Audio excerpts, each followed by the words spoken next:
দশহরা।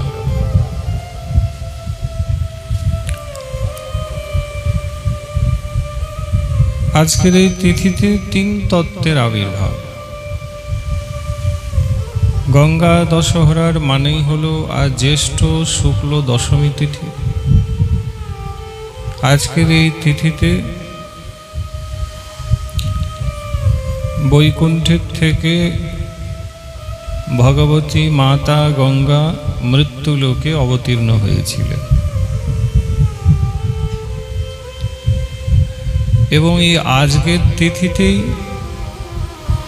সাক্ষাৎ ভগবতী গঙ্গা স্বরূপিণী সেই নিত্যানন্দ প্রভুর দুহিতা অর্থাৎ কন্যা বসুধা মাতা যাকে জন্ম দিয়েছিলেন সেই গঙ্গা মাতা গোস্বামিনীর আজকেই আবির্ভাব। ইনি নিত্যানন্দ প্রভুর মেয়ে। গঙ্গা মাতা গোস্বামিনীকে ইনি সাক্ষাৎ ভগবতী গঙ্গা। তৃতীয় বলেছি যে গৌড়ীয় বৈষ্ণব আচার্য মহাপ্রভুর কৃপাধন্য পরিকর পার্শ্বদবর্জ শ্রীপাদ বলদেব বিদ্যাভূষণের আজকেই কিন্তু তিরোভাব তিথি।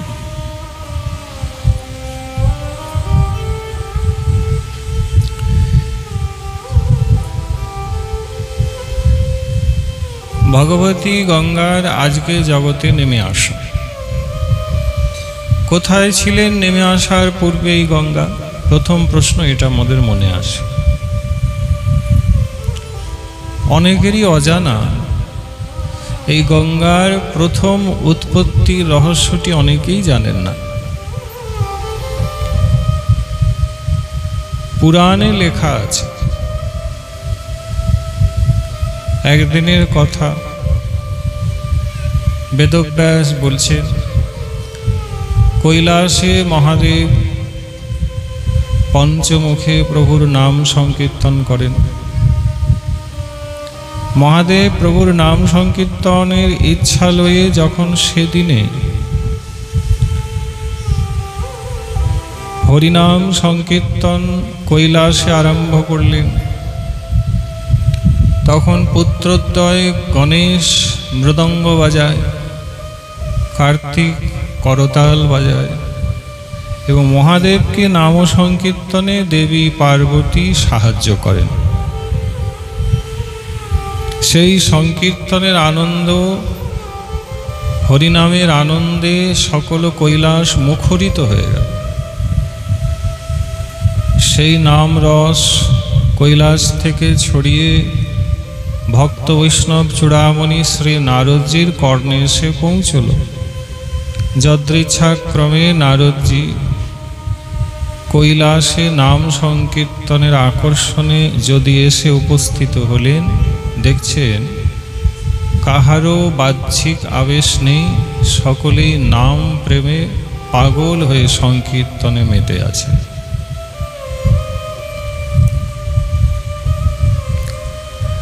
নারদজি আনন্দের এই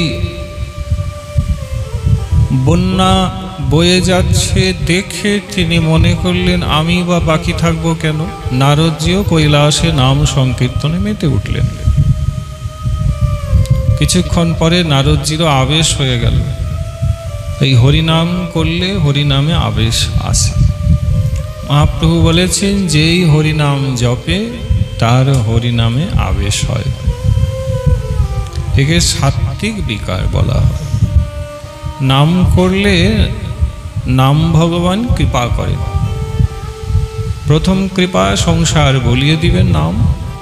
দ্বিতীয় কৃপা নাম আমাদের হৃদয়ের মলিনতা দূর করবেন, অর্থাৎ হৃদয় মার্জিত করেন নাম, এবং তারপরে আমাদেরকে ভক্তি এবং প্রেম প্রদান করে। সেই নামে যখন সকলেই মেতে উঠলেন, দেবী দেবতারা তারাও আর থাকতে পারলেন না, কৈলাসে আজ নাম সংকীর্তন মহাদেব শুরু করেছেন। মহাদেবের মুখে নাম কেমন হবে? পঞ্চমুখে নাম করেন ত্রিপুরারি। সকলেই আসতে শুরু করেছেন। এইবারে যার নাম ভগবান নারায়ণেরই নাম, সেই বৈকুণ্ঠপতি নারায়ণ নিজের নাম শুনে তিনিও আজ বৈকুণ্ঠে থাকতে পারলেন না। হ্যাঁ, তেনার নাম, সেই নাম ভগবানকে পর্যন্ত আকর্ষণ করলো। নাম যেন বলছেন, প্রভু তুমি এসো। বৈকুণ্ঠের থেকে নারায়ণ চক্রপাণী সুদর্শনধারী ভগবান কৈলাসে নিজে এসে উপস্থিত হয়ে দেখছেন যে সকলেই আমার নামে মেতে উঠেছে। তিনি যে এসে উপস্থিত হয়েছেন, তাকে দর্শন করবেন, তার সেবা শুশ্রূষা করবেন, তাকে আসন দিবেন, বসতে ইত্যাদি, সেগুলো কৈলাসে করার মতন কেউ নেই। কেন নেই? বলে সকলেই নামে মেতে আছে। মহাপ্রভু বললেন, নামকে যদি কেউ লাভ করতে পারে, সেটা নামের থেকেও বেশি পাওয়া হয়।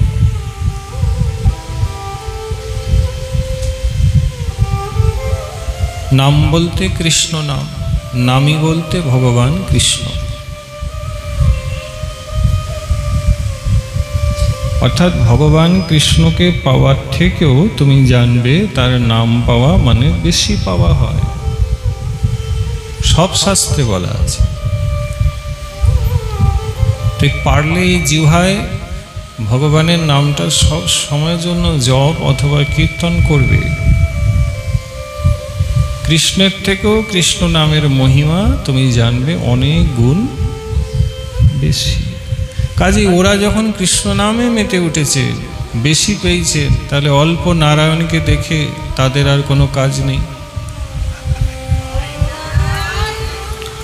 এই তত্ত্ব নারায়ণ ভগবান বিচার করলেন, আরে এরা তো আমার নামেই মেতেছে, তাহলে আর আমাকে কেন চাই? তাই আমি যে এসেছি কারোর খেয়ালই নেই, কারোর লক্ষ্যই নেই। বেদব্যাস বলছেন, তখন নারায়ণেও নিজের নামে মেতে উঠলেন। তিনিও আর থাকতে পারলেন না, তিনিও নৃত্য করছেন। ভাবুন, যার নাম তিনিও নৃত্য করছেন, অবাক হবার কিছু নেই। মহাপ্রভু স্বয়ং রাধাকৃষ্ণ মিলিত তো, তিনি কি হরি নামে নিজে নৃত্য করেন নাই? করেছেন। তাহলে তিনি নিজেই নিজের নামে নৃত্য করছে। নামের এই অচিন্ত শক্তি। প্রভু নারায়ণ যখন নৃত্য করছেন, বেহুশ হয়ে নৃত্য করছে, পরব্রহ্ম ভগবান কৈলাসে আজ নামের আনন্দে নৃত্য করছেন গো।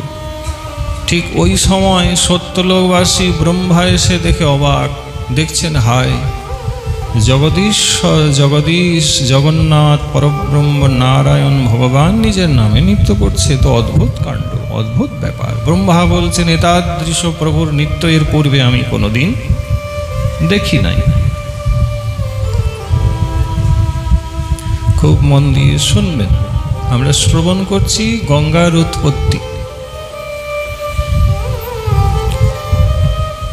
এখন ভগবান পরব্রহ্ম নিজের নামের আনন্দে নৃত্য করতে করতে হয়েছে কি না, এই নাম ভগবানের অঙ্গকে পর্যন্ত গলিয়ে দিয়েছে।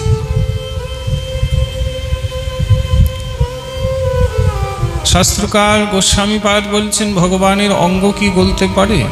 বললেন, হ্যাঁ, ভগবানের অঙ্গ দুইভাবে গলে যেতে পারে। পরব্রহ্মও গলতে পারে। আমরা জানি বরফ গলে জল হয়, আমরা জানি উচ্চ তাপে লোহাও গলে যায়, তাই না? একটি তাপে তো এই জগতে সব দ্রব্যই গলে যায়। অত্যন্ত তাপ দিলে তো পাথরও গলে যায়, বিজ্ঞান বলছে। তো পরব্রহ্ম ভগবান নিজের নামে গলে যাচ্ছেন, তরল হয়ে যাচ্ছেন।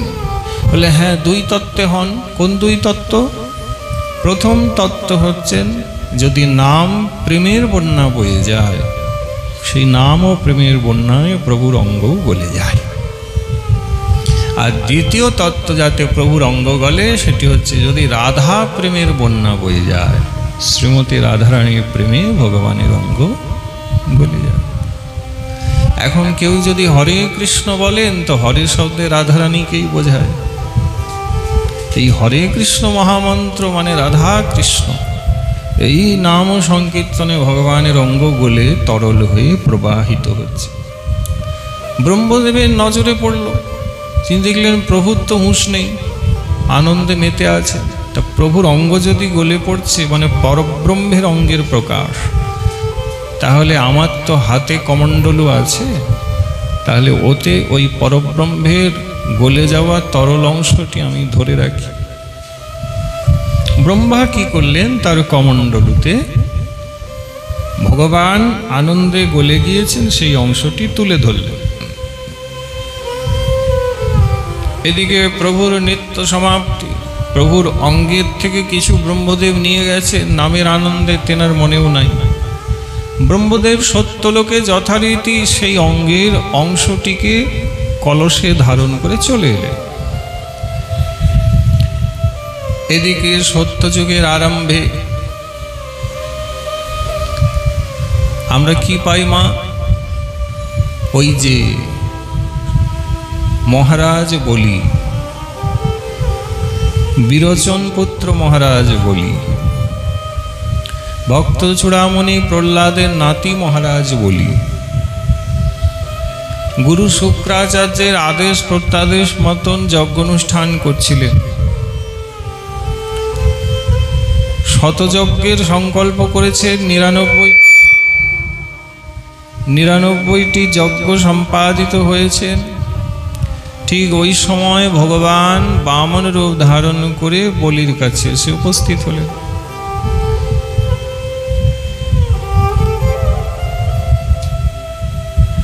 বামন রূপে ভগবান এলেন বলির কাছে, আর বলিকে বললেন, বলি আমায় তোমার কাছ থেকে ভিক্ষা চাইতে এসেছি। মহারাজ বলি বললেন, আহা, এত সুন্দর ব্রাহ্মণ ছোট্ট রূপ ধারণ করে এসেছেন, বটুক ব্রাহ্মণ।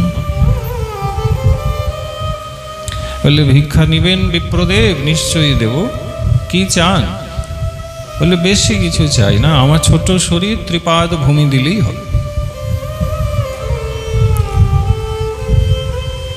মহারাজ বলি তো অবাক হয়ে গেলেন এবং হাসলেন, বলে, দেখেন ছোট্ট ব্রাহ্মণ, বুদ্ধিটাও ছোট, আরে রাজার কাছে ত্রিপাদ ভূমি নিবেন, ও তো অল্প, এইটুকুই হবে, অনেক বেশি কিছু আমার কাছে চেয়ে নিন, আমি বেশি কিছু দেব আপনাকে। ব্রাহ্মণ রূপে ভগবান বললেন, বলি ব্রাহ্মণকে অল্পতেই সন্তুষ্ট হতে হবে, ব্রাহ্মণ ধর্মে এটাই নিয়ম, তাই আমি ত্রিপাদ ভূমি পেলেই সন্তুষ্ট। এদিকে শুক্রাচার্য গুরুদেব বলি, তিনি হঠাৎ ওখানে উপস্থিত হয়ে বলিকে দেখেই বলছেন, বলি গুরুদেব ভুল করেও এনাকে ত্রিপাদ ভূমি দিতে যেও না। কেন গুরুদেব? বলে, তুমি একে 3 পা ভূমি দিতেই পারবে না। কেন প্রভু? বলে, এই জন্য পারবে না, কারণ ইনি যে বামন রূপে তোমার কাছে এসেছেন, ইনি বামন নন। ইনি কে? বলে, ইনি ভগবান তোমার কাছে এসেছে। ভগবানকে দেওয়া সম্ভব নয়, ত্রিপাদ ভূমিতে ইনি সব কিছু তোমার নিয়ে নেবেন। ইনি দেবতাদের কার্য সাধন করতে এসেছেন, ভুল করেও দিও না। কিন্তু বলি বললেন, আমার পিতা দেবতাদের জন্য সব দিয়েছেন, পিতার নাম বিরোচন, তা আমিও দেব। গুরুবাক্য অন্যথা করলেন এবং ভগবানকে দিবার জন্য সংকল্প করলেন। ত্রিপাদ ভূমি দিতে গিয়ে আমরা জানি বামনদেব ভগবান বিরাট আকার ধারণ করলেন এবং প্রথম চরণে তো নিচের দিকে পাতাল পর্যন্ত প্রভু চরণ প্রসারিত করে সব কিছু নিয়ে নিলেন। দ্বিতীয় চরণে বামনদেব বিরাট আকার ধারণ করে সত্যলোকে নিয়ে এলেন।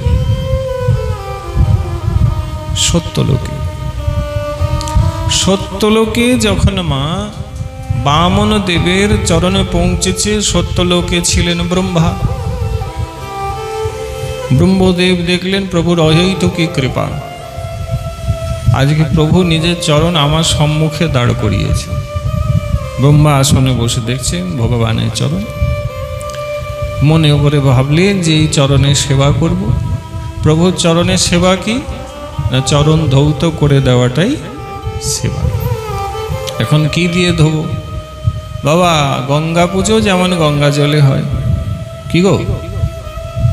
এই প্রকার ভগবানের চরণকে ধুতে গেলে ভগবানেরই দ্রব্য দিয়ে ধুতে হয়। ব্রহ্মদেব বিচার করলেন, সেদিনে কৈলাসে প্রভুর অঙ্গ গলে পড়েছিল, আমি তো কমণ্ডলে জল রূপে তা রেখেইছি ব্রহ্মদ্রব্য, তাহলে সেই দিয়েই আমি প্রভুর চরণ ধৌত করব। অর্থাৎ যা প্রভু ছিল তা দিয়ে ব্রহ্মদেব আর সত্যলোকে ভগবান বামন দেবের চরণ ধুয়ে দিলেন। অর্থাৎ যার কাছে নেওয়া আবার তাকে ফিরিয়ে দেওয়া। আমি চেষ্টা করছি মা বোঝাবার, তোমাদেরকে চেষ্টা করছি বোঝাবার। কাজটা বেশ কঠিন, কিন্তু যদি বুঝতে পারো জীবন পাল্টে যাবে। বোঝার চেষ্টা করলে ভজনে আগ্রহ তৈরি হবে, হবেই।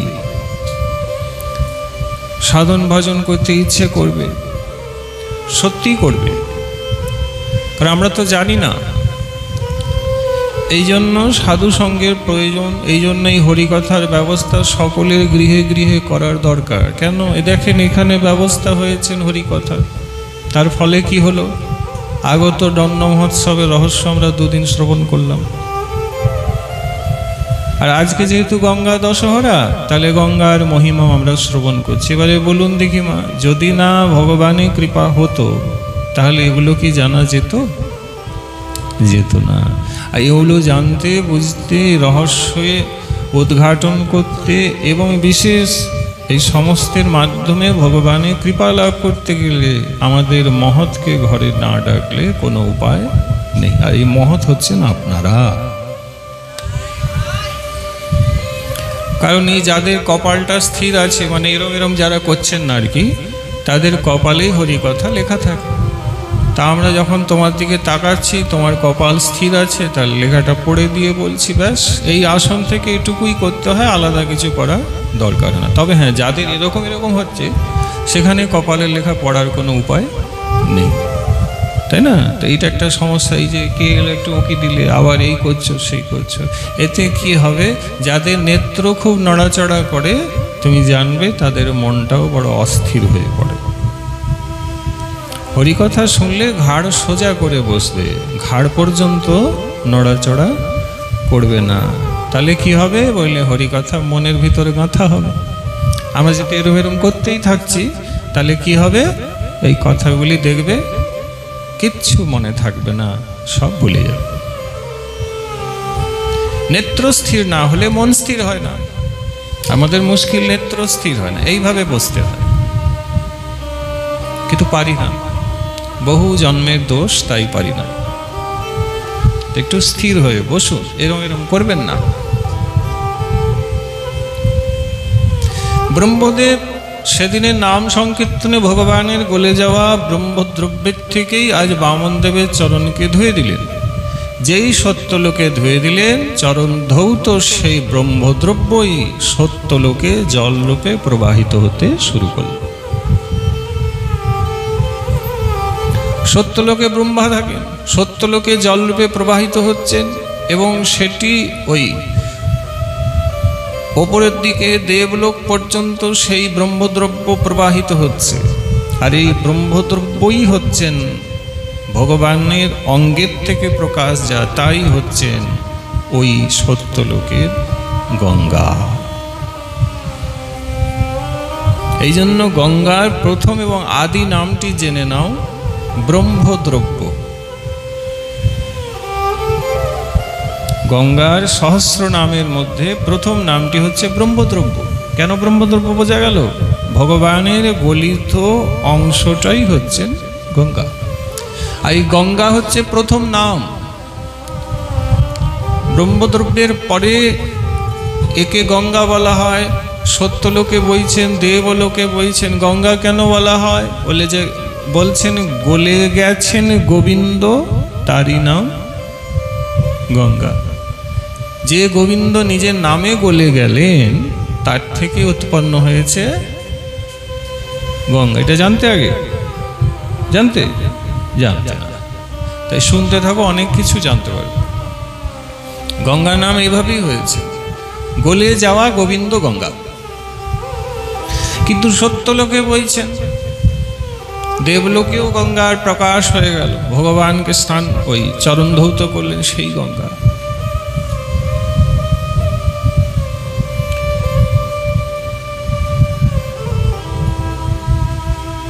এবং বাস্তব ব্রহ্মদ্রব্যই গঙ্গা। আর যেহেতু ভগবানের চরণ ধৌত গঙ্গা রূপে ব্রহ্মদেব করেছিলেন সত্যলোকে, এই জন্য গঙ্গার আরেকটি নাম হয়ে গেল, কি নাম? বিষ্ণুপদী। কি নাম বাবা? বিষ্ণুপদী। ভগবান নারায়ণ তার চরণ থেকে উৎপন্ন, চরণে ধৌত করে দেওয়া হয়েছে, তাই বিষ্ণুপদী। গঙ্গা দর্শন মানে হলো গোবিন্দের চরণ দর্শন হয়। গঙ্গাকে দেখলে কৃষ্ণচরণ দেখা হয়।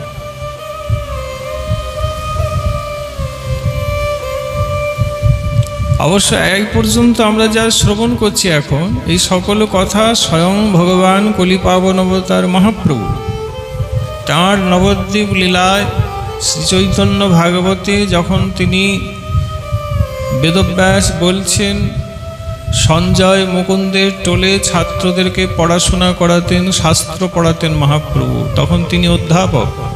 নবদ্বীপ লীলায় একদিন সন্ধ্যাবেলায় গঙ্গার নিকটে মহাপ্রভু ছাত্রদের লয়ে বসে এই গঙ্গা কি করে উৎপন্ন হলো এই সকল কথা তিনি নিজেই বলছেন।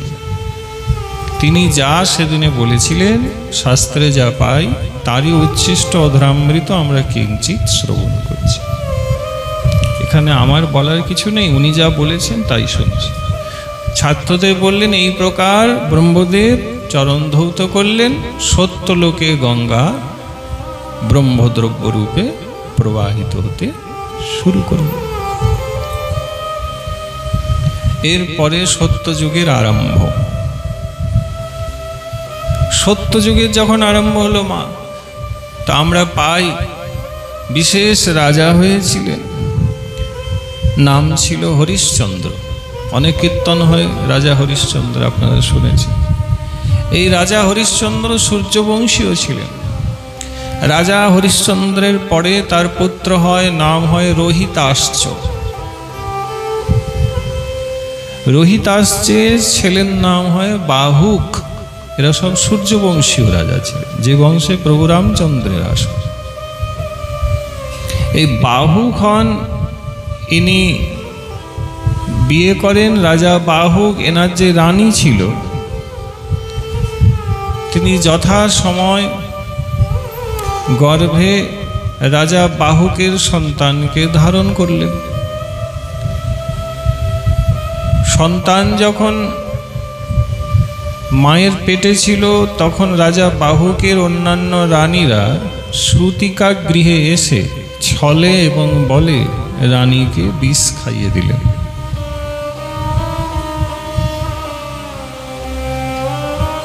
উদ্দেশ্য গর্ভের সন্তান যেন মারা যায়। কিন্তু রাজা বাহুকের জাত এই তাঁর স্ত্রীর গর্ভে যে সন্তান, সে সামান্য সন্তান ছিল না। বিষ খাইয়ে দিলেন। রাজার কাছে খবর গেল বিষের যন্ত্রণা তাঁর স্ত্রীর উঠছে, যে কেউ বিষ খাইয়ে দিয়েছে, তার বিচার পরে হবে, আগে স্ত্রীকে সুস্থ করি। হায় হায়, গর্ভে সন্তান চলে যাবে, কি করি কি করি কি করি। রাজা বাহুক তখন কি করলেন, তার কুলগুরু যার নাম ছিল মহর্ষি ঔরব, মহর্ষি ঔরবের কাছে রাজা সস্ত্রী কষ্ট পাচ্ছেন, শীঘ্রই গেলেন। ঋষিশ্রেষ্ঠ ঔরব আশীর্বাদ করে বললেন, রাজা চিন্তার কোনো কারণ নেই, না তোমার স্ত্রীর এই বিষক্রিয়ায় মৃত্যু হবে, না তার গর্ভের সন্তানের মৃত্যু হবে। কারণ এই সাধারণ সন্তান গর্ভে নেই, যথাসময়ে এই সন্তানের জন্ম হবে, এর উপরে বিষের কোনো ক্রিয়া হবে না। ঋষির আশীর্বাদে রাজা বাহক সত্যই তার স্ত্রীকে ফিরে পেলেন, বিশ্বক্রিয়ায় তার মৃত্যু হলো না এবং সন্তানকেও জন্ম দিলেন।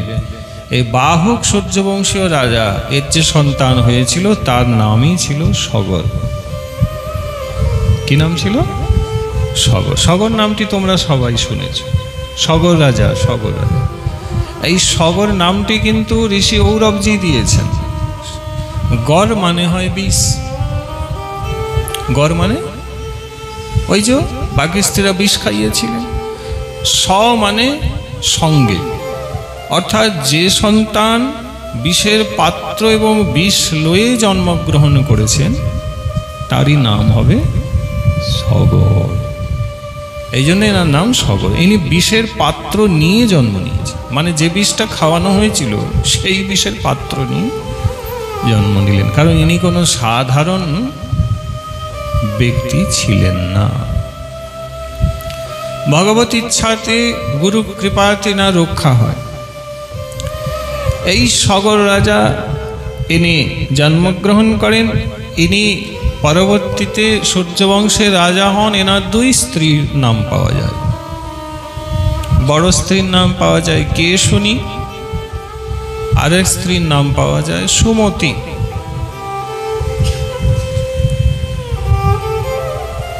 কেশনী বড়, বিদর্ভ প্রদেশের বৈদর্ভ বিশেষ অসংখ্য গুণাবলী সম্পন্না যে রানী ছিলেন তার নাম কেশনী। আর দ্বিতীয় ছোট রানী ছিলেন রাজা সগরের, নাম কি বললাম? সুমতি। ইনি গরুর মহারাজের বোন হন। ভগবানের পার্শ্বদ গরুর, যার উপরে ভগবান নারায়ণ আরোহণ করেন, তার বোন হচ্ছেন সুমতি। যাই হোক, সগর রাজাই দুইজনকে বিয়ে করেন, কিন্তু অনেক দিন বিয়ে হওয়ার পরেও বংশে কোনো সন্তানের জন্ম হচ্ছে না। সগর রাজা বড় চিন্তিত হয়ে গেলেন। হায়, বিয়ে তো করলাম, সন্তান নেই, কি করি না করি। গুরুদেবের চরণে প্রপন্ন হলেন। গুরুদেব বললেন সন্তান হবে, কিন্তু রাজা তার জন্য তোমাকে মহাদেবের তপস্যা করতে হবে। রাজা সগর সন্তান প্রাপ্তির জন্য দেবাদিদেব মহাদেবের তপস্যা করতে শুরু করলেন। আমরা শ্রবণ করছি জগতে গঙ্গার চলে আসার রহস্য। এ পর্যন্ত যা শুনলাম, গঙ্গা ব্রহ্মলোকে আছেন, দেবলোকে আছেন, কিন্তু এই মৃত্যুলোকে নেই।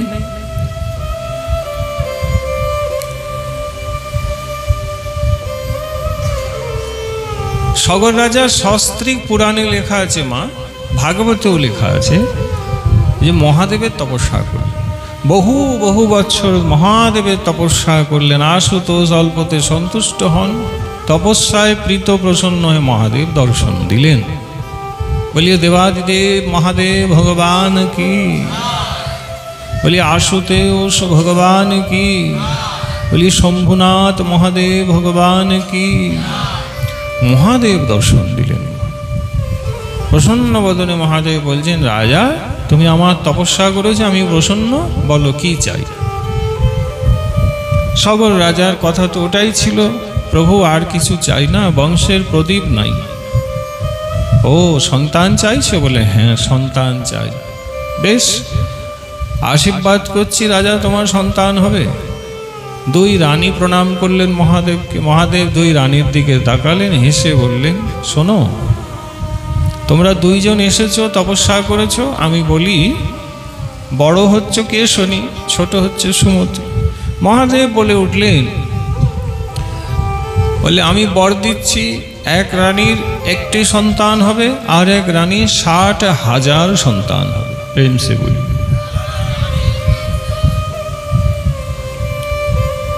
এবারে তোমরা দুজনে বলো কার কত সন্তান চাই।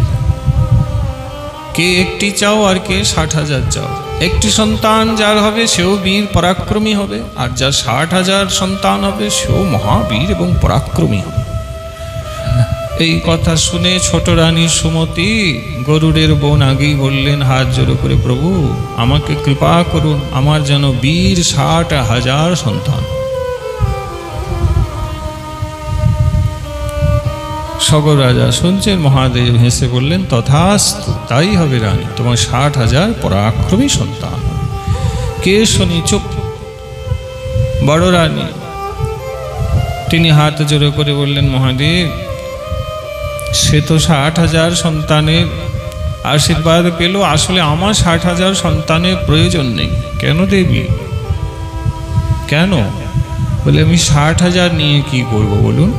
তাহলে বলে, আমার একজন কৃষ্ণ ভক্ত সন্তান চাই, আমার একজন কৃষ্ণ ভক্ত সন্তান। এগুলো লেখা আছে। মহাদেব প্রসন্ন হয়ে বললেন, বাহ বাহ দেবী, বাহ, অদ্ভুত সুন্দর কথা বলেছে, ইহাই সত্য। অসংখ্য সন্তান নিয়ে কোনো লাভ নেই, বরঞ্চ একজন কৃষ্ণ ভক্ত হলে বংশের 21 কুলকে উদ্ধার করে। তো কে শনিকে মহাদেব বর দিলেন যে তোমার একটি সন্তান হবে। সগর রাজা মহাদেবের প্রথম বন্দনা করলেন, স্তব স্তুতি করলেন এবং তাঁর কৃপালয়ে যথারীতি আবার ফিরে এলেন। যখন ফিরে এলেন তো যথাসময়ে মহাদেবের আশীর্বাদে তাই হলো, সন্তানের জন্ম হলো।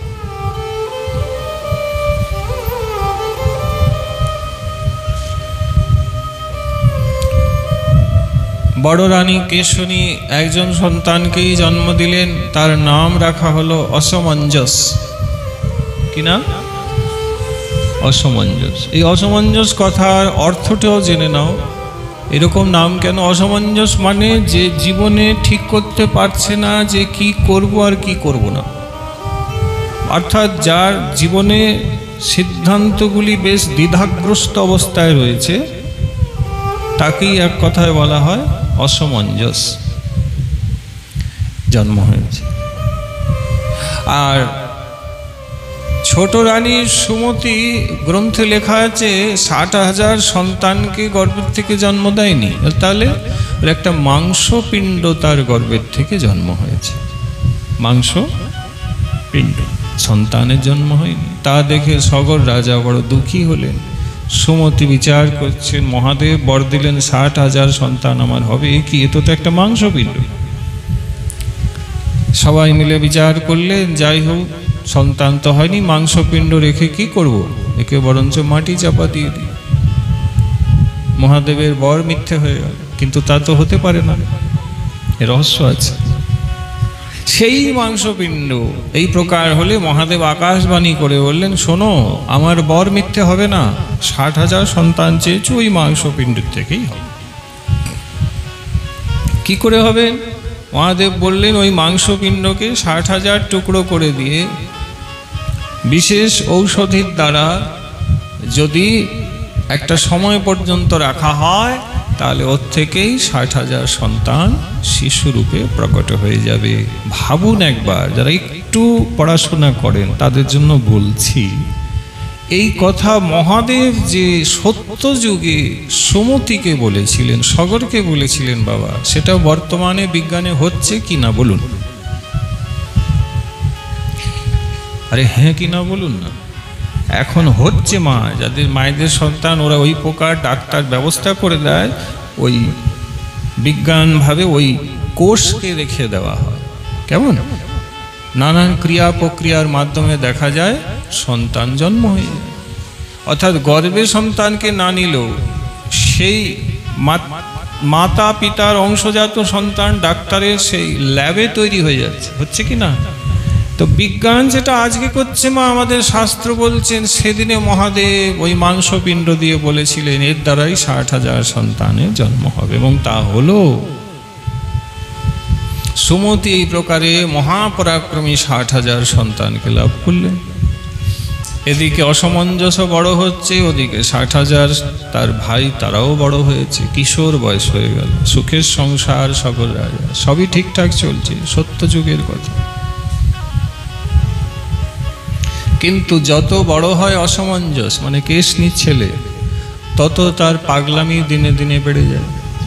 অর্থাৎ দেখা গেল এই অসমঞ্জস পাগলের মতন আচরণ করছে। অসমঞ্জস রাজপুত্র হলো, আর কি করে মা? সরয়ু নদী আজও আছে অযোধ্যায়, সরযূ নদী। বৃন্দাবনে যেমন যমুনা, অযোধ্যায় কোন নদী আছে? সরযূ নদী। হ্যাঁ, এগুলো চিন্ময় নদী মার্গ।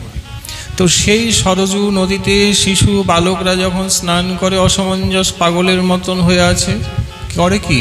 শিশু বালকদেরকে গভীর জলের ভিতরে ঠেলে দেয়। এখন যারা জলে, গভীর জলে পড়ে যায়, তারা ভেসে যায়, তারা প্রাণ হারায়। নানান ব্যক্তির বাড়িতে বাইর থেকে তালা দিয়ে বন্ধ করে দিয়ে করে কি? বাইর থেকে আগুন দিয়ে দেয়। পাগল তো। সাধারণ মানুষ পথ দিয়ে হেঁটে গেলে গাছের আড়াল থেকে বড় বড় ঢিলা ছুঁড়ে মারে, তাদের কপাল ফাটিয়ে দেয়। পাগল। মাগো যখন এই প্রকারে রাজপুত্র অসমঞ্জস পাগলামি শুরু করলো, সকল প্রজারা আতঙ্কিত হয়ে রাজার সগরের কাছে নালিশ করল। মহারাজ, আপনার ছেলে ভালো না, পাগল হয়ে গিয়েছে, আমরা টিকতে পারি নাই, আপনি কাজ করুন, আপনার ছেলেকে বেঁধে রাখুন, আমরা বড় কষ্ট পাচ্ছি। আর সত্যি অসমঞ্জস এরকমই পাগলামি করছে, রীতিমতন পাগল। সগর রাজা কত বড় ধর্মাত্মা ছিলেন একবার ভেবে দেখুন।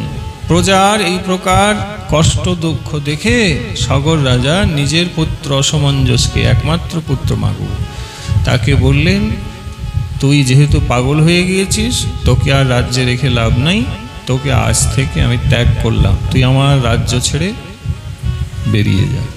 খবরদার এই রাজ্যে যেন তোর মুখ দর্শন করতে না হবে, তোর জন্য প্রজার কষ্ট হচ্ছে, তুই স্থান ছেড়ে চলে যা।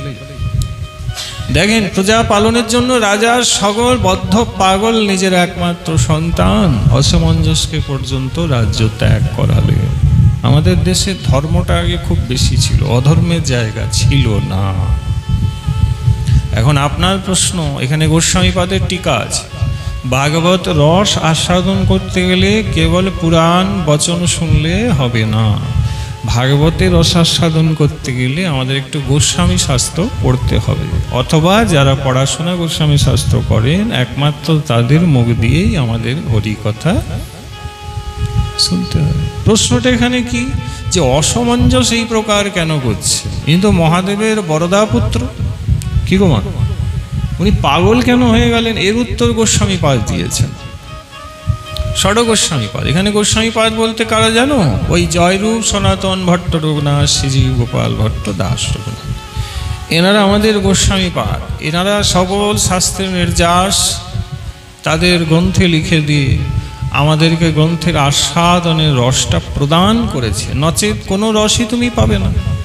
এইবারে প্রশ্নের উত্তর দিই, অসমঞ্জস পাগল কেন? গোস্বামীপাদ বললেন, আসলে অসমঞ্জস পাগল রূপে যা করছেন, যত অন্যায় আদি করেছে, এগুলো কেবল তার অভিনয় মাত্র, প্রেম সে বলি। তার মানে অসমঞ্জস পাগল ছিল না। তাহলে ছেলে মেয়েদেরকে জলে ফেলছে, আগুন দিয়ে দিচ্ছে, ঢেলা মারছে, এগুলো পাগলের লক্ষণ তো? বলে পাগলের লক্ষণ, কিন্তু ওটা ওর পাগলের অভিনয় করা, অসমঞ্জস পাগল ছিল না। তাহলে পাগল যদি ছিল না, তাহলে এই কাজ কেন করছে? এই প্রশ্নটা এসে গেল। গোস্বামীপাদ বলছে, রহস্য হচ্ছে এই যে অসমঞ্জস মহাদেব যেই প্রকার বর দিয়েছিলেন, মনে করে দেখুন যে তোমার মাগো যে সন্তান হবে সে একজন পরম বৈষ্ণব হবে। অসমঞ্জস পরম বৈষ্ণব ছিলেন। পূর্ব জীবনে তার যে সাধনা, সেই সাধনার কিঞ্চিত অসম্পূর্ণ অবস্থাতে দেহত্যাগ করায় তার ভগবৎ প্রাপ্তি হয়নি। সে কারণে এই জীবনে তিনি ভ্রষ্ট হয়ে কেশনীর গর্ভের থেকে আবারও জগতে উৎপন্ন হয়েছে। কি কারণে পূর্ব জীবনে ভজন পূর্ণ হয়নি? বলে দেখুন, বেশ কয়েকটি কারণ আছে। যদি ভক্ত বৈষ্ণব অপরাধ হয়, খুব ভজন করছো, ধরো ভজন করতে করতে ভক্ত বৈষ্ণব চরণে অপরাধ হয়ে গেল, তাহলে কি হবে? যোগভ্রষ্ট হয়ে যাবে, পথভ্রষ্ট হয়ে যাবে, আর সিদ্ধি অর্থাৎ কৃষ্ণ প্রেম লাভ হবে না। সেক্ষেত্রে কি হবে? ভজন ওখানেই বিশ্রাম পাবে, দেহত্যাগ করবে, পুনরায় আবার জন্ম নিতে হবে। অসামঞ্জস্যের এইটা হলেও হতে পারে, তাই এই প্রকার হয়েছে, নইলে গোবিন্দ চরণেই যাওয়ার কথা, কিন্তু যান নাই তো আবার জন্ম হল, মহাদেব জন্ম দেওয়ালেন। দ্বিতীয় কি বললে, যদি কোনো প্রারব্ধ থেকে যায়। প্রারব্ধ কি? আমি যা পূর্বে কর্ম করিয়াছি তার যে ফল আমাকেই ভোগ করতে হবে, এরই নাম প্রারব্ধ। আগের কিছু কর্মফল যা হয়তো শেষ বেলায় ভোগ করে তিনি ভজন থেকে সরে গিয়েছিলেন, অন্তিম সময় অন্য চিন্তা হয়েছিল, কৃষ্ণ চিন্তা করতে পারেননি, কাজেই কৃষ্ণচরণে যেতে পারেন নাই, তাই আবার জন্ম হয়েছে। এখানে আরো গোস্বামীপাদ বলছেন, অসমঞ্জস কিন্তু জাতিস্মর ছিলেন। জাতিস্মর মানে যার পূর্ব জীবনের কথাগুলি মনে থাকে তাকে জাতিস্মর বলে। আমরা এখানে কেউ জাতিস্মর নেই। আরে 7 দিন আগের কথাই মনে নেই, আর পূর্ব জীবনে কি ছিলাম কি মনে থাকে? কি করে এটা সম্ভব বলো দেখি? যাদের উপরে বিশেষ ভগবত কৃপা, এরকম সাধক হয়েছেন মা, এরকম আচার্য মহাজন হয়েছেন পূর্বে, যারা আগের জন্মের হিসেব নিকেশটা ভালোই জানেন। অসমঞ্জস জানতেন যে আগের জীবনে যে ভুল করিয়াছি, যার জন্য কৃষ্ণচরণ পাইনি, এই জন্ম যে আবার পেয়েছি, এইবারে একটু পাগলের মতন অভিনয় করি। কারণ পূর্ব জীবনে একটু বিচার করে, বুদ্ধি ব্যবহার করে, লোকের সাথে মেলামেশা করে জীবনটা অতিবাহিত করে বিপদ হয়েছে। তা এই জীবনে যদি আমি একটু পাগলের মতন অভিনয় করে সমাজ থেকে আলাদা থালাদা হয়ে যাই, অথবা আমার বাবা মা যদি আমাকে বের করে দেয়, তাহলে নির্জনে জঙ্গলে বসে একান্তে হরিভজন করে আমি হরিচরণ লাভ করে নেব। তাই মন দিনেবার গোস্বামীপাদ বলছেন, এই জন্য ইচ্ছে করে, এইবারে বুঝতে পারলেন, ইচ্ছে করে শিশুদের, বালকদের সরজু নদীর জলে ফেলে দিচ্ছে, আগুন ধরিয়ে দিচ্ছে, ঢিল ছুঁড়ে মারছে। কেন? যাতে সবাই মিলে বাবার কাছে নালিশ করে এবং যাতে বাবা তাকে ঘর থেকে বার করে দেয়, যাতে নির্জনে ভজনটা করতে পারে, এবং সেটা ইচ্ছে করে করেছে। দেখুন, আগে ভজন করার জন্য এরা কত চেষ্টা করেছে। এখন তো পাখার তলায় লাইটিংয়ে আমাদের এলেই ভজন কথা শ্রবণ করার সৌভাগ্য মহাপ্রভুর কৃপায়, তবু আসতে পারি না। এরা ভজনের জন্য কত খেটেছে একবার ভেবে দেখুন, শাস্ত্রে লেখা আছে। তাই যখন সগর রাজা অসমঞ্জসকে দেশ ছাড়া আদেশ করলেন, এ কি করলো মা? হাসতে হাসতে বাইরে বেরিয়ে এলো, বললো, প্রভু কৃপা করেছেন, এটাই চেয়েছিলাম, কিন্তু পাপ কাজ করে তো আর কৃষ্ণচরণ পাওয়া যায় না। তাই সরজু নদীতে যে সমস্ত ছেলে বালককে ফেলে দিয়েছিলেন, সরজুকে প্রণাম করে বললেন, দেবী আপনি কৃপা করুন, আমি অধম, তাদের জীবন ফিরিয়ে দিন, তাদেরকে ফিরিয়ে দিন। মা গো, সরজু নদী সকল সেই শিশু বালকদেরকে জল থেকে তুলে ব্রহ্মজ্ঞানী করে ফিরিয়ে দিলেন। অর্থাৎ যাদেরকে জলে ফেলেছিলেন তারা তো শিশুই ছিলেন, আবার যাদেরকে সরজু মাতা তুলে দিলেন তারা কেউ সাধারণ শিশু থাকলেন না, মানে তারা সকলেই ভগবানের ভক্ত হয়ে ফিরে।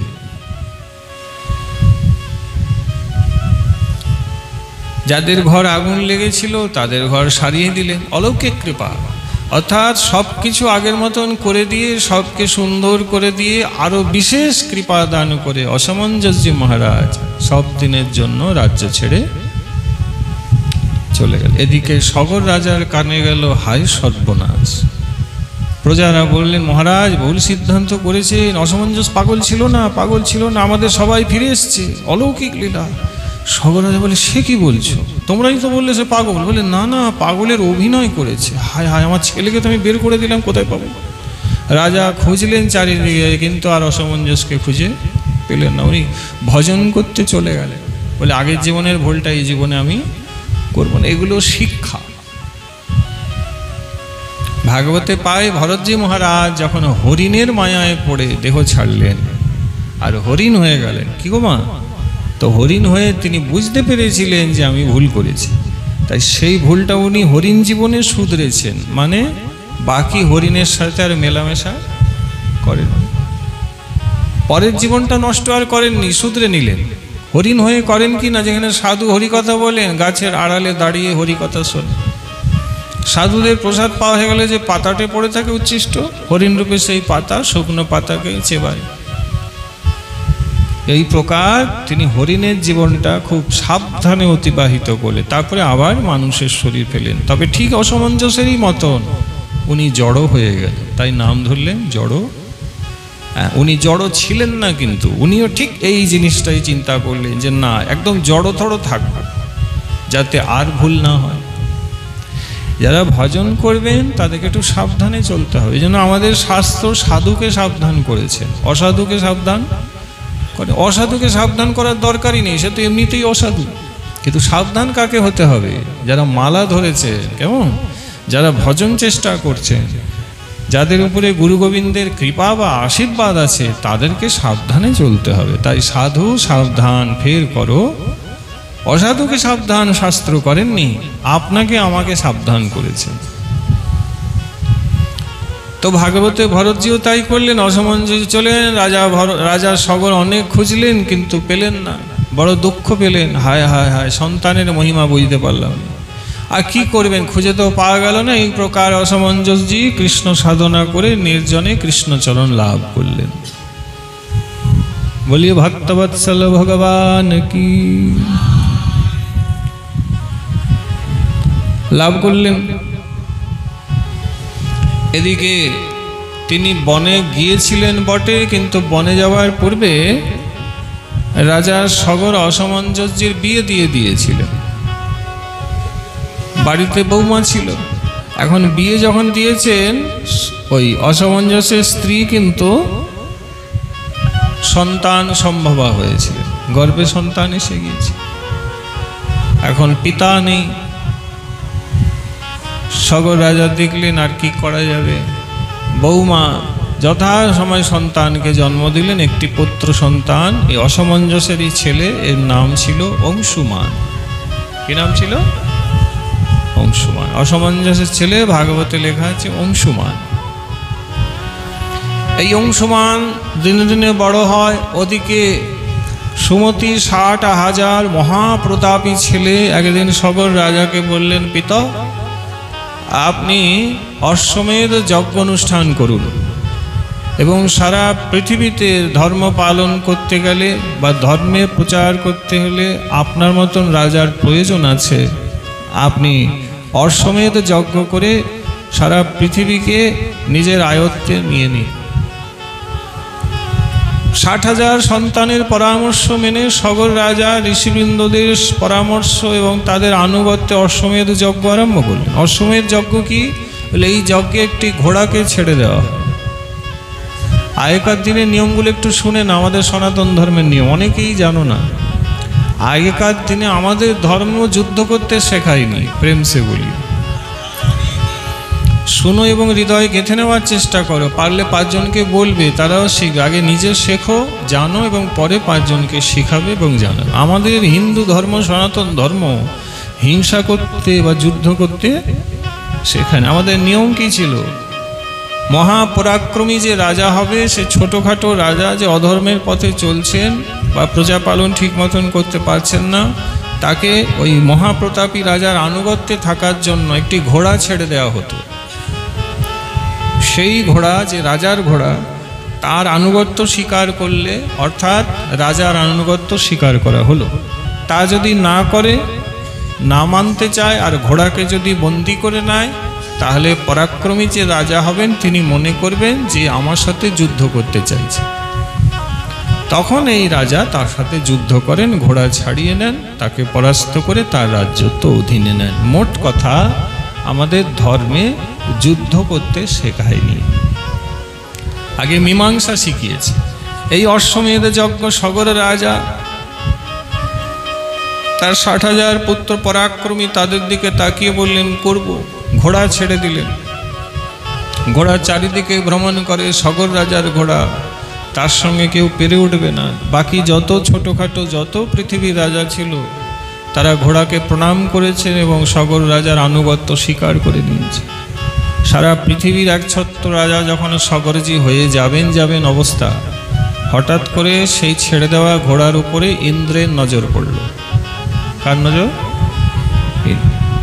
এখন ইন্দ্র যখন দেখছেন, হায়, সারা পৃথিবীর যদি রাজা সগরজি হয়ে যান, তা এটা কি করে হয়? কারণ এতে তার গর্ব হবে, দম্ভ হবে, অহংকার হবে। কাজেই একটু কিছু ব্যবস্থা করলে হয়। ইন্দ্র কি করলেন? ওই ছেড়ে দেওয়া হয়েছে যে ঘোড়াটি সগর রাজা, সেই ঘোড়াকে ইন্দ্র নিজে ধরে নিয়ে করলেন কি মা? পাতালে নিয়ে চলে গেলেন। পাতালে কোথায় নিয়ে গেলেন? না ঠিক সেইখানে নিয়ে গেলেন না যেখানে ভগবান কপিলদেব আসনে বসে ভজন করছিলেন। ওই কপিলদেবের আশ্রমে ঘোড়াকে বেঁধে দিয়ে ইন্দ্র চলে গেলেন। এখন এই কাজ অকৃতকার্য ইন্দ্র করে যদি চলে গিয়েছেন, কপিল ভগবান তো ভজনই আছে। এদিকে ঘোড়া খুঁজে না পাওয়া যেতে সগর রাজার 60,000 ছেলের কাছে খোঁজ গেল, ঘোড়া খুঁজে পাওয়া যাচ্ছে না, ঘোড়া নেই। সগরজি বললেন, ঘোড়াটা খুঁজে বার কর, দেখ দেখি গেল কোথায়, কেউ কি বেঁধেছে, তাহলে যুদ্ধ করব। এই 60,000 ছেলে ঘোড়া খুঁজতে খুঁজতে খুঁজতে, বাকিটা আপনারা জানেন,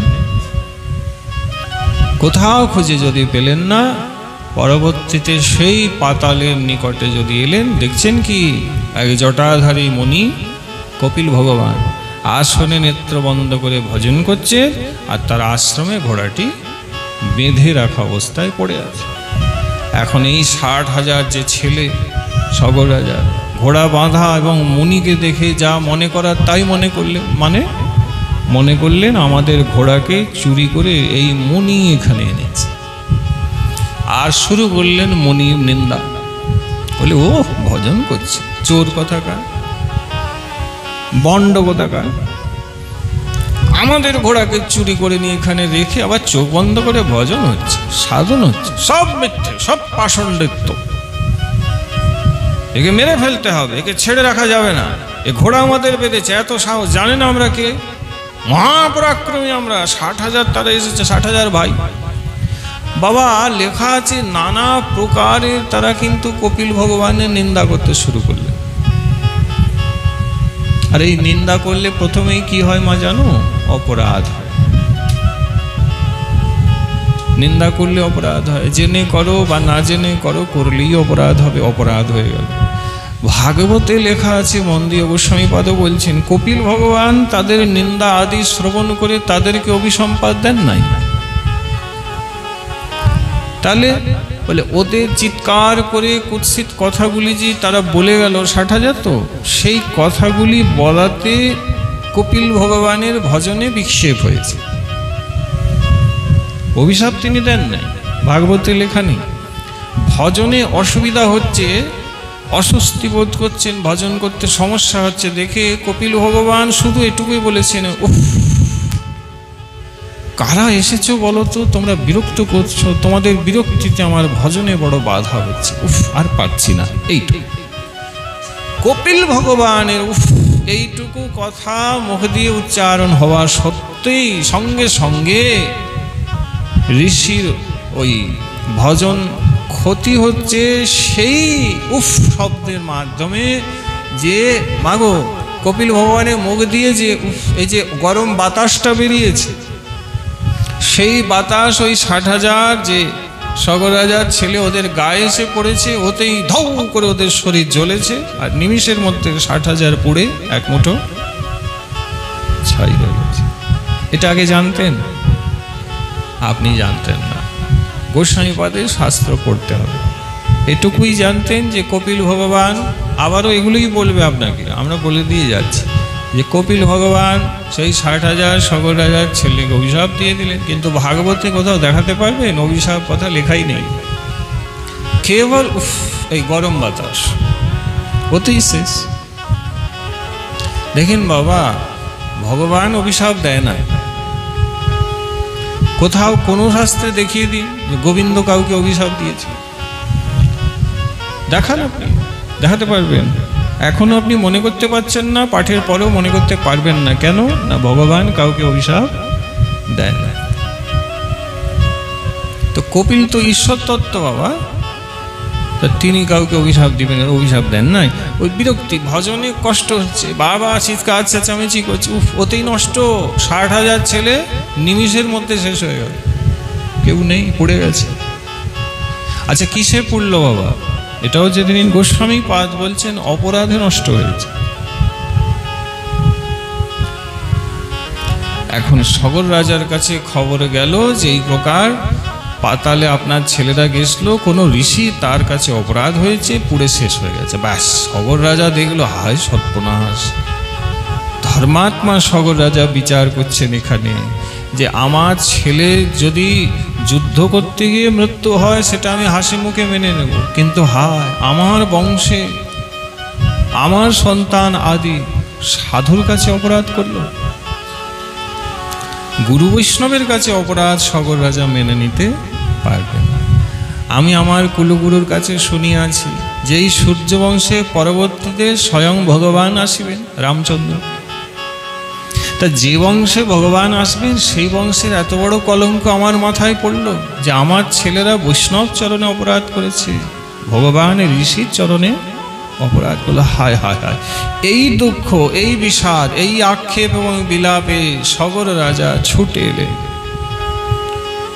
তবে একা ছুটে আসেন নাই, কোলে করে নাতিকে সঙ্গে নিয়ে এসেছেন। নাতিটাকে বলো, অংশুমান, অসামঞ্জস্যের ছেলে। নাতিকে কোলে করে যখন সগর রাজা এসে দেখলেন ঘোড়া বাঁধা রয়েছেন আর কপিল ভগবান আসনে বসে আছে, হাত জোড়ো করলেন, খুব স্তুতি করলেন, প্রার্থনা করলেন, নেত্রোদ্বয় উন্মোলন করে এই অধমকে একবার কৃপা করুন। আহা, রাজা ধর্মাত্মা ছিলেন, কপিল ভগবানের খুব বন্দনা গাইলেন। বাবা প্রসন্ন হয়ে কপিল ভগবান নেত্র খুলে তাকালেন, দেখছেন সগর রাজা নাতিকে নিয়ে দাঁড়িয়ে আছে। কপিল ভগবানকে রাজা সগর বললেন, আপনার প্রধান হলে আমার 60,000 সন্তানের মৃত্যু হয়ে গেল, তাদের মৃত্যু হয়েছে বলে আমি কষ্ট পাচ্ছি তা নয় ঋষিবর, তারা অপরাধে গিয়েছে ইহাতে কষ্ট পাচ্ছে, বংশে অপরাধী আছেন, এতে আমারও অধোগতি হবে, আপনি আমাদের ক্ষমা করে দিন। কপিল ভগবান বললেন, তোমার তো কোনো অপরাধী নেই রাজা, কাজেই তোমাকে ক্ষমা করার কোনো ব্যাপারও নেই, তুমি কি দোষ করেছো? বলে, না, আমার ছেলের দোষে তো পিতার দোষ হয়। বলে, দেখো তোমার ছেলে আমার ভজনে বিক্ষেপ করেছে, বাধা দিয়েছে, কাজে ওতেই ওরা নষ্ট হয়েছে, এখানে আমি কি বা করতে পারি? বলেন, দেখুন আপনার কাছে আমি আমার সন্তানকে ফিরিয়ে নিতে আসি নাই। বলে, তাহলে কি করতে এসেছে? বলে, আমি কৃপা করুন, আমার ছেলেগুলি তো অপরাধে নষ্ট হলো, এই দয়া করুন যেন তারা অপরাধ মুক্ত হতে পারে, এই কৃপা করুন প্রভু ভগবান, যাতে আমি তাদের ওই উদ্ধারের পথটা খুঁজে পাই। এই নাথ কৃপা করুন যেন তাদের শ্রাদ্ধাদি ক্রিয়া করে তাদের জীবনে ভগবত কৃপা আমি নামিয়ে আনতে পারি। যেই বললেন কপিল ভগবান প্রসন্ন হয়ে গেল। সাধুর চরণে সরল মনে যদি কেউ প্রার্থনা আদি করে মা, তবে সাধু তাঁর প্রতি প্রসন্ন হয়।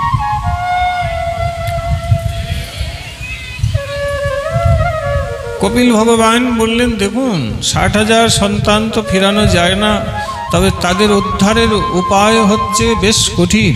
যে উপায় আপনি তাদেরকে কৃপা করতে পারবেন, উদ্ধার করতে পারবেন, সে উপায়টি হচ্ছে যদি মৃত্যুলোকে গঙ্গাকে নামিয়ে আনা যায়। মৃত্যুলোকে গঙ্গাকে নামিয়ে, এদিকে সগর রাজা তার পূর্বে 60,000 নিজের সন্তানকে উদ্ধার করার জন্য নাতিকে বললেন, বাবা শ্রাদ্ধাদি ক্রিয়া যদি কেউ চলে যায় তো তার শ্রাদ্ধাদি ক্রিয়াতে উদ্ধার করতে গেলে পিতা কিন্তু সন্তানের শ্রাদ্ধ ক্রিয়া করতে পারে, ভাইপো থাকলে করতে পারবে, ঠিক, পুত্রদি করতে পারবে, পুত্র তো নাই, পুত্র তো সব মারা গেছে। অথবা কে করতে পারবে? বলে, যদি নাতি থাকে নাতি করতে পারবে। তা অংশুমান তো কোলেই ছিল। সগর রাজা বললেন, বৎস, তোমার কাকুদের জন্য তুমি একটু তর্পণ করো। প্রেম সে বলি, তর্পণ মানে বুঝেছেন? তর্পণ তো সবাই জানেন, হাতে জল নিয়ে পিতৃপুরুষদের জন্য মন্ত্রোচ্চারণ করে আমাদের তর্পণ ক্রিয়া করতে হয়। হঠাৎ মৃত্যু হলে তর্পণ করতে হয়। হ্যাঁ, আর এই তর্পণ বিশেষ আমাদের ভগবতী গঙ্গাকে দিয়েই করতে হয়। এই জন্য কেউ প্রাপ্তি হলে, অর্থাৎ কেউ মারা গেলে দেখবেন নিমন্ত্রণ পত্রে লেখা থাকে ওম গঙ্গা। হ্যাঁ কি না বলুন না, নাহলে মনে হবে যে আমি উল্টো পাল্টা বলছি। লেখা থাকে না, একটু ঘাড় নেড়ে দিবেন তবু বুঝতে পারবো, নাহলে মনে হবে কোথায় কি বলছি, প্রেম সে বলি। ওম গঙ্গা লেখা থাকে না, তা কেউ দেহ রাখলে গঙ্গা কেন লেখা থাকে? আমরা বলিও ভাই গঙ্গা প্রাপ্তি হয়ে গেল। চৈতন্য চরিতামৃত গঙ্গা প্রাপ্তি হয়ে গেল কথাটি কবিরাজ গোস্বামী লিখেছেন। কোথায় লিখেছেন? গূঢ় কথা, শাস্ত্র গভীর অধ্যয়ন না করলে বোঝা যাবে না। কোথায় রয়েছে? এক জায়গায় রয়েছে না। যখন সনাতন গোস্বামী পাদ পুরীতে মহাপ্রভুর চরণে এলেন, মহাপ্রভু জিজ্ঞাসা করলেন তোমার ভাই অনুপমের খবর কি? এইবারে বুঝেছি। অনুপমের খবর জিজ্ঞাসা করায় সনাতন গোস্বামী মহাপ্রভুকে বলে, প্রভু শুনেছি ওর গঙ্গা প্রাপ্তি হয়ে গেছে। দেখুন গঙ্গা প্রাপ্তি মানে কি? গঙ্গা মানে তো বললাম গোবিন্দ চরণ, অর্থাৎ কৃষ্ণ চরণের প্রাপ্তি হয়ে গেছে। গঙ্গা অল্প করে মানবেন না, সে তো আমরা পাপী বাবা, আমরা নাস্তিক হয়ে গেছি, আমরা ভণ্ড হয়ে গেছি। আমাদের সনাতন ধর্মের একমাত্র ভারতবর্ষের এই পবিত্র মাটিতে বয়ে যাওয়া এই গঙ্গাকে আজও সম্মান করতে পারি না। এটা আমাদের দুর্ভাগ্য।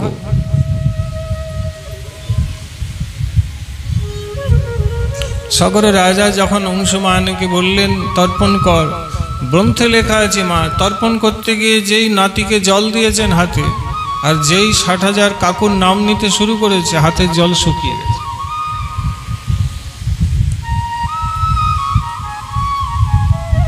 সগর রাজার ভয় আরো করতে শুরু করেছে, হায় জল শুকিয়ে গেল কি করে? আবার জল দেয়, জল শুকিয়ে যায়, তর্পণ করতে পারছেন না, জল শুকিয়ে যাচ্ছে। তখন তো সগর রাজা মনে করলেন তাহলে নদীর ধারেই চলে যায়, নদীর জলকেই সংকল্প করে।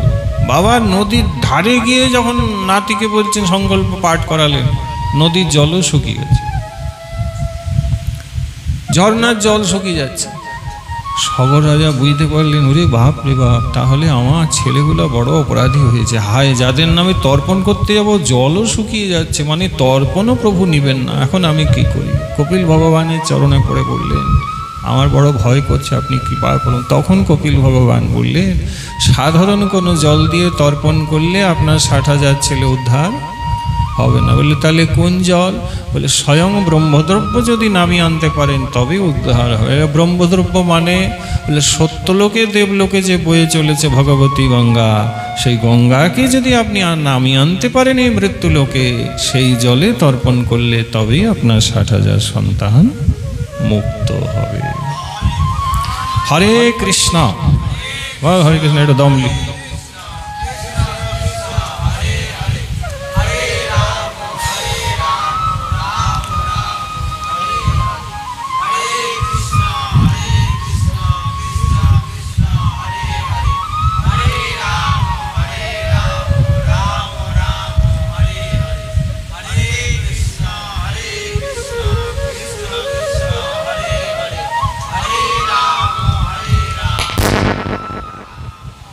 জোরে নাম করো।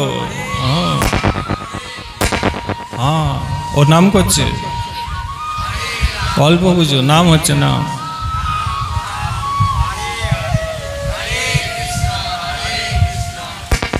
হ্যাঁ,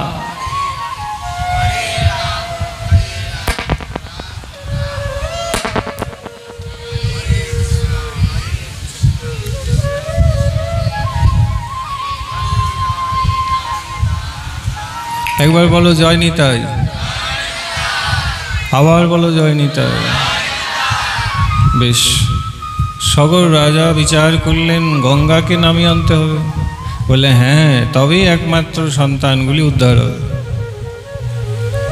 এখন সগর রাজার বয়স হয়ে গিয়েছিল, তিনি যথাসাধ্য গঙ্গার জন্য একান্তে হিমালয়ের ধারে গিয়ে তপস্যা করলেন। কিন্তু সকল রাজা দেহপূর্ণ হয়ে গেল, গঙ্গা জগতে নেমে এলো না। তখন তিনি তার পুত্র অংশুমান, এই নাতি অংশুমানকে বললেন, অংশুমান, বংশ উদ্ধারের জন্য তোর হাতেই দায়িত্ব থাকলো, আমি তো পারলাম না, কাজে তুই তপস্যা করে ভগবতী গঙ্গাকে তোর কাকুদের উদ্ধারের জন্য নামিয়ে আনিস। পুরাণে লেখা আছে অংশুমান 36,000 বছর তপস্যা করেছে। কতদিন? ঘটনা হচ্ছে সত্যযুগের মা, জেনে নিও, সত্যযুগে মানুষের আয়ু 1 লক্ষ বছর ছিল, কাজেই 36,000 বছর তপস্যা করা অসম্ভব নয়। এখন কলিতে আয়ু 70-80 বছর হয়ে গিয়েছে মাত্র, কিন্তু সত্যযুগে আমাদের আয়ু কত ছিল? 1 লক্ষ বছর। ত্রেতায় 10,000, দাপরে 1,000, কলিতে, ঘোর কলিতে 50। এইটা ঘোর কলি চলছে। কি করে বললেন ঘোর কলি? এই যে গতকাল বলেছি, সবাই কৃষ্ণ ভজন করে, সবার গলায় মালা তিলক আছে, লজ্জা করে, তার মানে ঘোর কলি। হাতে টাকা গুনে, হাতে নামমালা গুনে না, তার মানে ঘোর কলি। মেলায় যায়, দীঘায় যায়, অথচ সাধু সঙ্গে এসে বসে ভরি কথায় বসে না, তার মানে কি বাবা? ঘোর কলি। আহার শুদ্ধি করতে পারে না, প্রসাদ ভোজি হতে পারে না, তার মানে কি বলুন না? ঘোর কলি। সাধু গুরু বৈষ্ণবকে সম্মান করে না, গৃহ আছে কিন্তু বৈষ্ণব সেবা নেই, উৎসব নেই, মহোৎসব নেই, এগুলো কি? ঘোর কলি। জিহ্বা আছে, বাজে কথা বলে, অথচ হরিনাম করে না, তার মানে কি? এগুলো একটু না বললে যে বুঝতে পারবে না, এগুলো বললে বুঝতে পারবে। মা গো, আমরা কিন্তু অনেকেই এই সনাতন ধর্মের নামটা লিখিও দুর্ভাগা, আমরা মহাপ্রভুর চরণাশ্রয় করতে পারিনি, নিতাই বলে কাঁদতে পারিনি, আমরা কিন্তু কলির দাস হয়ে গিয়েছি। যেমন হাতে মালা নেই, গুরু বৈষ্ণবের সেবা নেই, অপারের সম্পদ সঞ্চয় করব সেই আগ্রহ নেই, তো ঘোর কলি না? বাবা মায়ের ঘরে সম্মান নেই। রাস্তাঘাটে বেরিয়ে যাও, গেলেই তো দেখছি খালি গায়ে সব মদ্যপান করে ঘুরছে। কাল যাচ্ছিলাম দেখলাম, এখন আসতে গিয়ে দেখলাম ওই রাস্তার ধারে দেখছি 4-5 জায়গায় 20-25 জন মিলে তাস খেলছে তোমাদের রাস্তা। আর তাস মানে পরিষ্কার বোঝা যাচ্ছে ওই তাসের মাধ্যমে জুয়া খেলা হচ্ছে। কিছুটা এগোতেই দেখলাম অল্প বয়সী ছেলে 8-10টা বাজে মোবাইলে অনলাইন গেম খেলছে, তার মানে ওরাও মোবাইলে জুয়া খেলছে। তো এগুলো কি?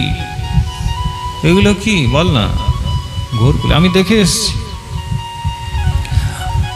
এগুলো ঘোর কলি। কলির অনেক প্রভাব, তো মন খারাপ করবেন, সব কথা বলা যায় না। ঘোর কলি।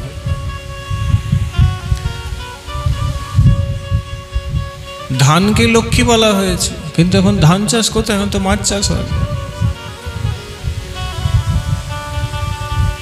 এসো মা লক্ষ্মী মোদের, ওখানে বলা আছে ধান দেব, আছে না? আর ধান দেব তো বলতে মা এসো মাছ দেবো, আর আমার ঘরে মাছ চাষ হচ্ছে। ঘোর কলি মা, কিছু করার নাই, অন্যান্য আরো যে কোনো কারণ দেখা এগুলো চলছে, এগুলো ঘোর কলি। হ্যাঁ, এগুলো আগে ছিল, আপনি বলুন, এত এসব ছিল আগে, চাষ হতো। এখন আগাও পারি না, মেহনত বেশি হয়, এই হয় সেই হয়, আর পারা যায় ও দিয়ে দেওয়া, মাসে মাসে বছর বছরে পয়সা ঢুকবে। কলির প্রভাব। মোট কথা, ভালো জিনিসগুলো কলি আপনার থেকে কেড়ে নেবে এবং খারাপ জিনিসগুলো আপনাকে গুছিয়ে আপনাকে দিয়ে দিবে, আর তাই আপনি গ্রহণ করছেন। চারিদিকে তাস খেলা, মদ্যপান, মাতাল, জুয়া খেলা, মোবাইলে গেম খেলা, খালি গায়ে সব গেঞ্জি ঘোরাতে ঘোরাতে মোটরসাইকেল চালাতে যদি চলে যাচ্ছে রাত্রিবেলা। কাল দেখলাম, ও সাংঘাতিক ব্যাপার। নিরাপত্তা কোথাও নেই, কখন কি হয়ে যাবে কেউ জানে না। ভজন নেই, সাধন নেই, গুরু বৈষ্ণবকে সম্মান নেই, কিচ্ছু নেই, কিচ্ছু নেই গো। তাই এটা বলো না যে ঘোর কলি পরে আসবে। শোনো, আজ জানিয়ে দিচ্ছি, ঘোর কলি এসে গেছে। তা উপায় কি কলিযুগে ভালো থাকতে? গৌরকে স্মরণ করে, নিতাই চরণ ধরে আমাদেরকে গুরু আশ্রয় করে হরিনাম গাইতে হবে। কলি কুকুর যদি কদর্ণ চাহ হে, কলিযুগ পাবন কলি ভয় না শোন, শ্রী শচীনন্দন গাও। শচীনন্দনের গান গাইতে হবে, গৌর বলতে হবে, নিতাই বলতে হবে, মালা ধরতে হবে, মা হরিনাম করতে। বিশ্বাস করো, এখন আমার আচার্য বলতেন এই যুগে হরিনাম মালায় না করে তুমি ভালো থাকতে পারবে না। যার নামমালা গুরুদেবের দেওয়া আছে সে ভালো আছে, যার জীবনে নামমালা নেই সে ভালো নেই। যেমন টাকা গুনছো সেরকম একটু মালা গুনতে শেখো। টাকা গুনলে যেমন অর্থ বাড়ে, মালা গুনলে তেমনি পরমার্থ বাড়ে। টাকা গুনলে যেমন এই সমাজে একটু জায়গা করে নেওয়া যায়, তেমনি মালা গুনলে কৃষ্ণচরণে ঠাঁই পাওয়া যায়। টাকা থাকলে যেমন চোর ডাকাতের নজর পড়ে, তেমনি মালা থাকলে বৃন্দাবনের মাখন চোরের দৃষ্টি পড়ে। তাহলে এবারে বলো কোনটি করবে? আমার মালা হবে। কজন মালা করে বলে? কজনে মালা আছে? ক্রিম আছে, মোবাইল আছে, সোনো পাউডার আছে, সব আছে মা, সব আছে। ড্রেসিং টেবিল আছে, সাজগোজের জিনিস আছে, কিন্তু মালা নেই। মহাপ্রভু বললেন মালা রেখো তবে ভালো থাকবে। মালা রেখে হরিনাম করবে মা। সবাই মিলে বলো হরে কৃষ্ণ কৃষ্ণ কৃষ্ণ হরে হরে, হরে রাম রাম রাম হরে হরে। তাই বাবা মন খারাপ করোনি মাগো, এখন তো ঘোর কলি, এখন আর 100 বছর আয়ু নেই। সত্যযুগে কিন্তু 1 লক্ষ বছর আয়ু ছিল। কাজেই অংশুমানজি মহারাজ 36,000 বছর ভগবতী গঙ্গাকে নামিয়ে আনার জন্য তপস্যা তো করলেন, তেনার দেহ ফুরিয়ে গেল, কিন্তু তিনিও গঙ্গাকে মৃত্যুলোকে নামিয়ে আনতে পারলেন। তবে চেষ্টা করেছিলেন। চেষ্টা মানে সাধনা। যে চেষ্টা ভগবানের জন্য হয় তাকে কি বলা হয় মা জেনে নাও? সাধনা। সংসারের জন্য যেটা করছো সেটা খাটনি, পরিশ্রম, মেহনত, সেটা কিন্তু সাধনা। সেটা যদি গোবিন্দের জন্য হয় তাহলে সাধনা। অংশুমানজি 36,000 বছর চেষ্টা তো করলেন কিন্তু পারলেন না, শরীর পূর্ণ হয়ে গেল। এই অংশুমানজিও বিয়ে করেছিলেন। তিনি ঠিক করে নিয়েছিলেন যে যদি আমি না পারি বিয়ে করে নেই, সন্তান থাকুক, আমি না পারলে ও আনবে, কারণ বংশকে উদ্ধার করতে হবে, তারা অপরাধী হয়েছে। তো অংশুমানজি বিয়ে করেছিলেন, তার সন্তানের নাম ছিল মহারাজ দিলীপ। কি নাম বললাম? চলে যাওয়ার আগে অংশুমানজি বলে দিয়েছিলেন, বৎস আমি যদি না পারি তাহলে তুমি তপস্যা করবে। দিলীপও যথারীতি বিয়ে করে সংসার আদি করে পরে গঙ্গাকে আনার জন্য 1000 বছর তপস্যা করলেন, কিন্তু তিনিও গঙ্গাকে নামিয়ে আনতে, দেখুন কয়েকটা বংশ গঙ্গাকে আনতে গিয়ে ফুরিয়ে যাচ্ছে, অথচ গঙ্গা আসছেন না। বলে আপনি কি বলতে চাইছেন? আমরা বলতে এটাই চাইছি, এই যে গঙ্গা দেখছো বয়ে যাচ্ছে, এই বহু তপস্যার ফলে সনাতন ধর্মে আমাদের জীবনে আমাদের কাছে নেমে এসেছে। এই গঙ্গা অল্পে আসে না, গ্রন্থগুলো দেখে না। একটা হাঁক দিলাম তিনি নেমে এলেন তা নয়, একটা বংশ একটা পরিবার শেষ হয়ে গেল, তবু আসেন না। দিলীপের জীবনও পূর্ণ হয়ে গেল, তিনিও পারলেন না। এই দিলীপও বিয়ে করেছিলেন, বলে আমি না পারলে আমিও তাই করি। এনার ছেলের নাম ছিল ভগীরথ। দিলীপের ছেলের নাম ভগীরথ। এখন ভগীরথ যখন জন্ম হয়েছে বালক বয়স, ভালো করে শুনবেন, ভগীরথজি গোস্বামী পাদ বলছেন, ব্যাখ্যা করছেন, বলে ভগীরথ একটি কথা বিচার করে দেখলেন। কোন কথা? আমার দাদু চেষ্টা করেছেন অংশুমান, 36,000 বছর কিন্তু গঙ্গাকে আনতে পারেন না। আমার বাবা দিলীপ চেষ্টা করেছেন 1000 বছর, তবু তিনিও গঙ্গাকে নামিয়ে আনতে পারেন না। কিন্তু কেন পারেন না বিচার করে ভগীরথজি দেখলেন, গোস্বামীপাদ টিকা করে বলছে, বলে একটা কারণেই পারেননি। কারণটা কি? বলে আগে সংসার করে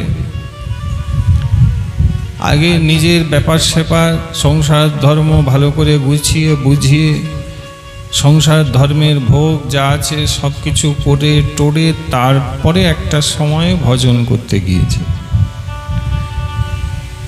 এই জন্য গঙ্গা মৃত্যুলোকে আসে।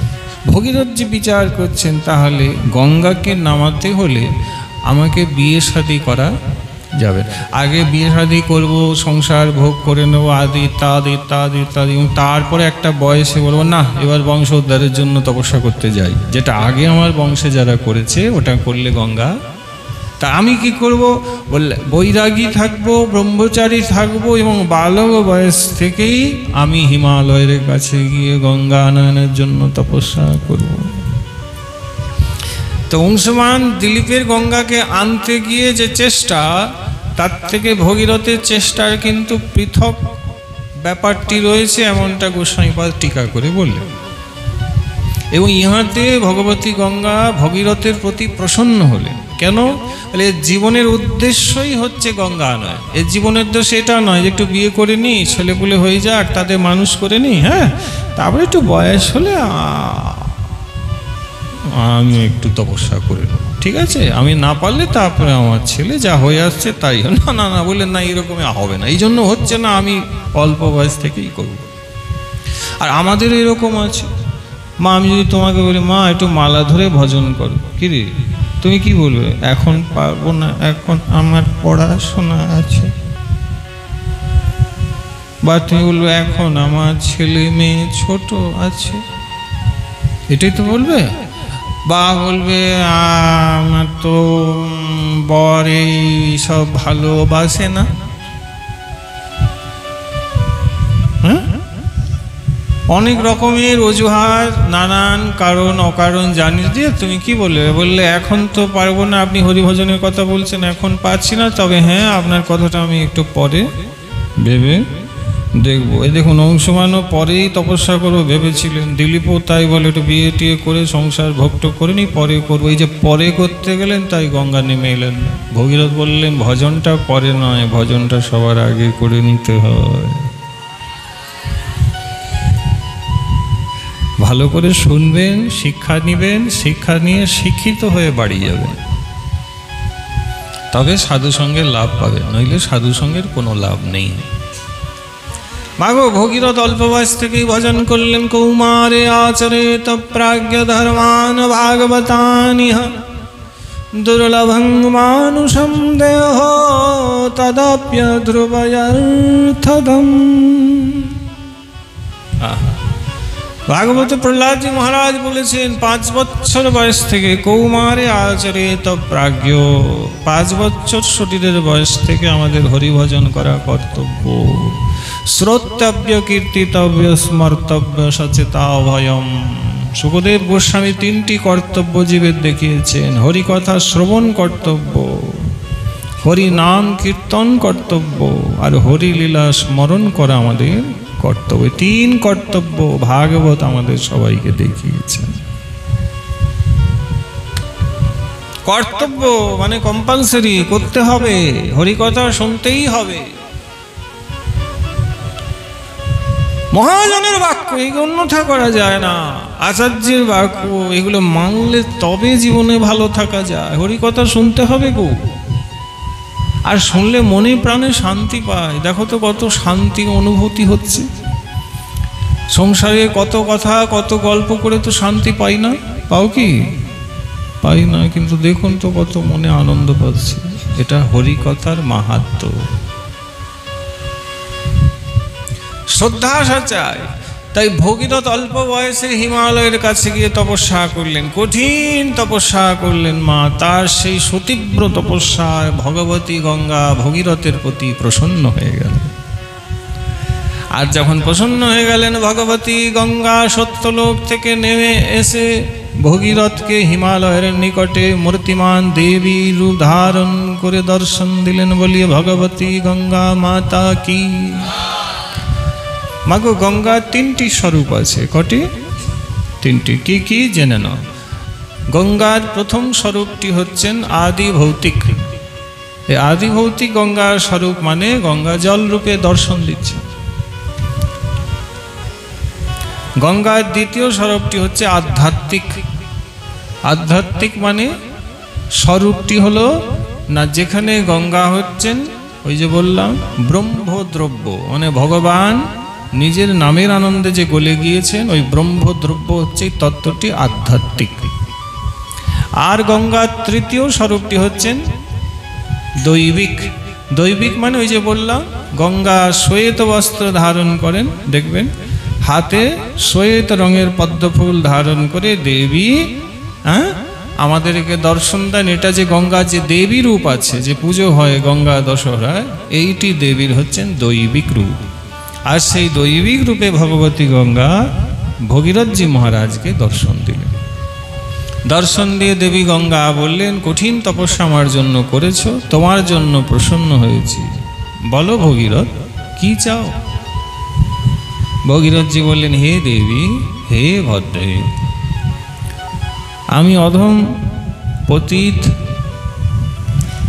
আমার বংশ উদ্ধারের জন্য আপনার চরণে শরণাপন্ন হয়েছি। ও সেই 60,000 তোমার পূর্ববংশীয় যারা উদ্ধার হয়নি তাদের জন্যই আমাকে ডেকেছ? বললে, হ্যাঁ দেবী, আপনি তো সর্বজ্ঞ, সবই জানেন।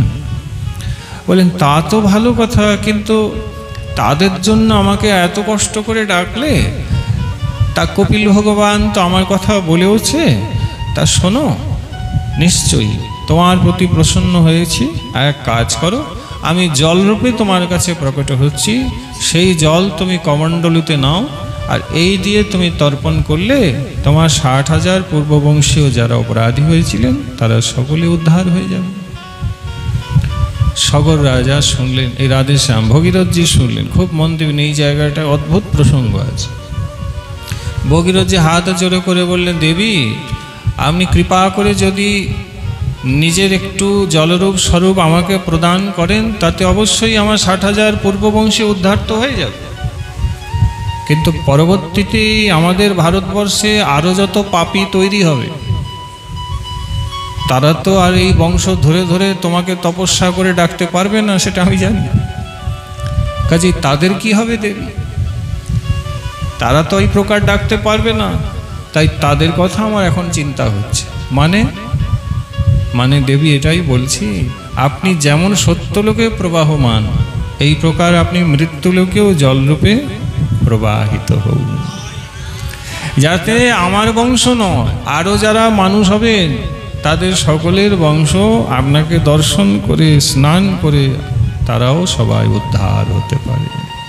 ভগীরথ যে বিচার করুন, গঙ্গাকে এই কথা আমাদের জন্য বললেন। এনাদের কাছে আমরা সনাতন ধর্মী যারা ঋণী বাবা, তুমি আমি জানি না, আমাদের আনমনা স্বভাব, আমরা কিছু মনে রাখতে পারি না। আরে ভগীরথের কাছে সারা ভারতবর্ষ ঋণী কেন? তিনি আমাদের উদ্ধারের জন্য ভগবতী গঙ্গাকে মৃত্যুলোকে নামিয়ে এনেছেন। তিনি না নামালে আজকে গঙ্গার দর্শন আমরা কেউ কোনোদিন পেতাম না। তাই গঙ্গা দর্শন করলে ভগীরথজিকে প্রণাম করতে হয়। জন্য গঙ্গা নিজে অভিমানের সাথে বলে, আমি ভগীরথের মেয়ে। এই জন্য গঙ্গার আরেকটি নাম পাওয়া গেল ভাগীরথী। কটি নাম পেলাম? প্রথমে ব্রহ্মদ্রব্য, দ্বিতীয়ত পেলাম গঙ্গা, তৃতীয়তে পেলাম কি বিষ্ণুপদী, চতুর্থে পাবো একটু পরে ভাগীরথী বলা। গঙ্গা অভিমান করেন, ভগীরথ আমার বাবা, দেখুন বাবা মনে করেন তাই। গঙ্গা বললেন, সকলের জন্য চিন্তা করছো, কিন্তু আমার যা বেগ, আমাকে মৃত্যুলোকে নামিয়ে আনলেও আমি নেমে এসেই পাতালে চলে যাব, আমাকে মৃত্যুলোকে ধরবে কে? ভগীরথজি বললেন, দেবী তাহলে আপনাকে ধারণ করবে কে তা তো আমি জানি না, আপনি কৃপা করে বলুন। ভগবতী গঙ্গা তখনও বললেন, শোনো ভগীরথ, আমাকে মৃত্যুলোকে ধারণ করতে গেলে মৃত্যুলোকের বাসী কেউ পারবে না। মহাদেব পারবেন যদি তিনি জটায় ধারণ করেন, এবং সেই জটা থেকে যদি আমি স্বল্প পরিমাণে বেরিয়ে আসি তবেই আমি মৃত্যুলোকে প্রবাহিত হতে পারব। তাহলে দেবী এবারে আমাকে কি করতে হবে? বললে, আপনাকে মহাদেবকে তপস্যা করে প্রসন্ন করতে হবে। গ্রন্থে লেখা আছে, ভগীরথজি গঙ্গাকে প্রণাম করে তখন মহাদেবের তপস্যা করতে শুরু করলেন। কত পরিশ্রম করেছেন এরা, ভাবো। আমরা শুধু এটুকুই জানি আজ গঙ্গা দশহরা, তাই না? যাকে জিজ্ঞাসা করবে মাইক বাজছে, বাজনা বাজছে, ঢিকচিক ঢিকচিক ঢিকচিক দেখুন বাজছে, কি ব্যাপার, কেন মাইক বল, জানেন না আজকে গঙ্গা দশহরা? কিন্তু এই সব রহস্য হায় আমরা সনাতনী আজও জানতে কি করে পারবো? মা, সাধুর কাছে বসতে পারি নাই, যেতে পারি নাই, বসার অভ্যেস নেই, তাই জানা হলো না। এগুলো জানার বিষয়, এগুলো জানলে ধর্মে অভিমান হবে, সনাতনী বলে তোমার গর্ব হবে, তোমার পূর্বপুরুষরা কি করে দিয়ে গেছেন তার প্রতি তোমার একটু লোভ হবে, লালসা হবে, তাদেরকে ভক্তি করতে ইচ্ছা করবে, তাদেরকে প্রণাম করতে ইচ্ছা করবে। বলি ভগীরথজি মহারাজ কি। ভগীরথজি তখন মহাদেবের তপস্যা করলেন বাবা, কঠিন মহাদেবের তপস্যা করতে মহাদেব প্রসন্ন হয়ে গেলেন, দর্শন দিয়ে বললেন ভগীরথ কি চাও? বললে ওই তো ভগবতী গঙ্গাকে আনতে চাই, কিন্তু তিনি আপনার জটার থেকে যদি বেরিয়ে আসে তবেই মৃত্যু লোকে পাবো, নচেত তিনি তো সোজা পাতালে চলে যাবেন, কার্যসিদ্ধি আমার হবে না। মহাদেব প্রসন্ন হয়ে বললেন ঠিক আছে, গঙ্গা যেই সত্যলোক থেকে প্রবাহিত হবে, মৃত্যুলোকে নেমে আসবে, তখন আমি গঙ্গাকে জটায় ধারণ করব। ব্যাস, ভগবতী গঙ্গা যেই নেমে এলেন, ভয়ঙ্কর স্রোত, মা ভয়ঙ্কর স্রোত, সাক্ষাৎ ভগবানের চরণে ব্রহ্মগায়ত্রী নেমে আসছে। অমনি মহাদেব দেখছেন কি করতে হবে, জটায় ধারণ করতে। আর মহাদেবের বড় ইচ্ছা ছিল, কেন? এরও একটা রহস্য আছে। গোস্বামীপাদ বলছেন রহস্যটা কি? মহাদেব যেন বলছেন কৈলাসের সেদিনে যখন আমি নাম সংকীর্তন করছিলাম, নামের আনন্দে ছিলাম, প্রভু এসে নিজে কবে নর্তন কীর্তন করে অঙ্গ গলিয়েছেন, আর সেই অঙ্গ গলানোর দ্রব্য ব্রহ্মদেব নিয়ে গেছেন, সেটা আমি টের পাইনি। মানে আমার আনন্দের ভাগ ব্রহ্মা নিয়ে গেলেন, আমি তো নামের আনন্দেই থেকে গেলাম, প্রভুর ওই রূপ দেখতে পাইনি। তবে ব্রহ্মার কাছে পরে জেনেছিলাম যে প্রভু গলে গিয়েছেন, নাম প্রেমে প্রভু গলে যায়, কিন্তু সেটা তো আমি ধরতে পারি নাই। ব্রহ্মা কমণ্ডলুতে নিয়েছে, আমি আর কমণ্ডলুতে কেন নেব? আমার ভাগ্যে যদি হয় তাহলে আমি আমার জটাতেই নেব। সেদিনে হয় নাই, আজকে হয়ে গেল। ভগীরথ কৃপা করে দিল, আদেশ করছে গঙ্গাকে আপনি ধারণ করুন। মহাদেব বলছেন এটাই তো আমার ইচ্ছা, গোবিন্দ চরণকে আমি মস্তকে যেন ধারণ করতে পারি। গঙ্গা তো আর কিছু নয়, এতবার শুনলেন ভগবানের চরণ নিঃসৃত স্বরূপটাই গঙ্গা। তাই গঙ্গা যার পদজল হর শিরে ধরে। মহাদেব শিরে ধারণ করলেন, জটায় ধারণ করলেন। এইবারে মহাদেব যখন জটায় ভগবানের চরণকে ধারণ করেছেন, গঙ্গা তো তাই, আনন্দে মহাদেব মগ্ন হয়ে গেল। মহাদেব মগ্ন হয়ে গেছেন আনন্দে। আর ভগীরথজি হাত জোড়ে বলে হায় প্রভু, পুরো গঙ্গাকেই তো নিয়ে নিলেন, আর একটু জটা থেকে বার করুন।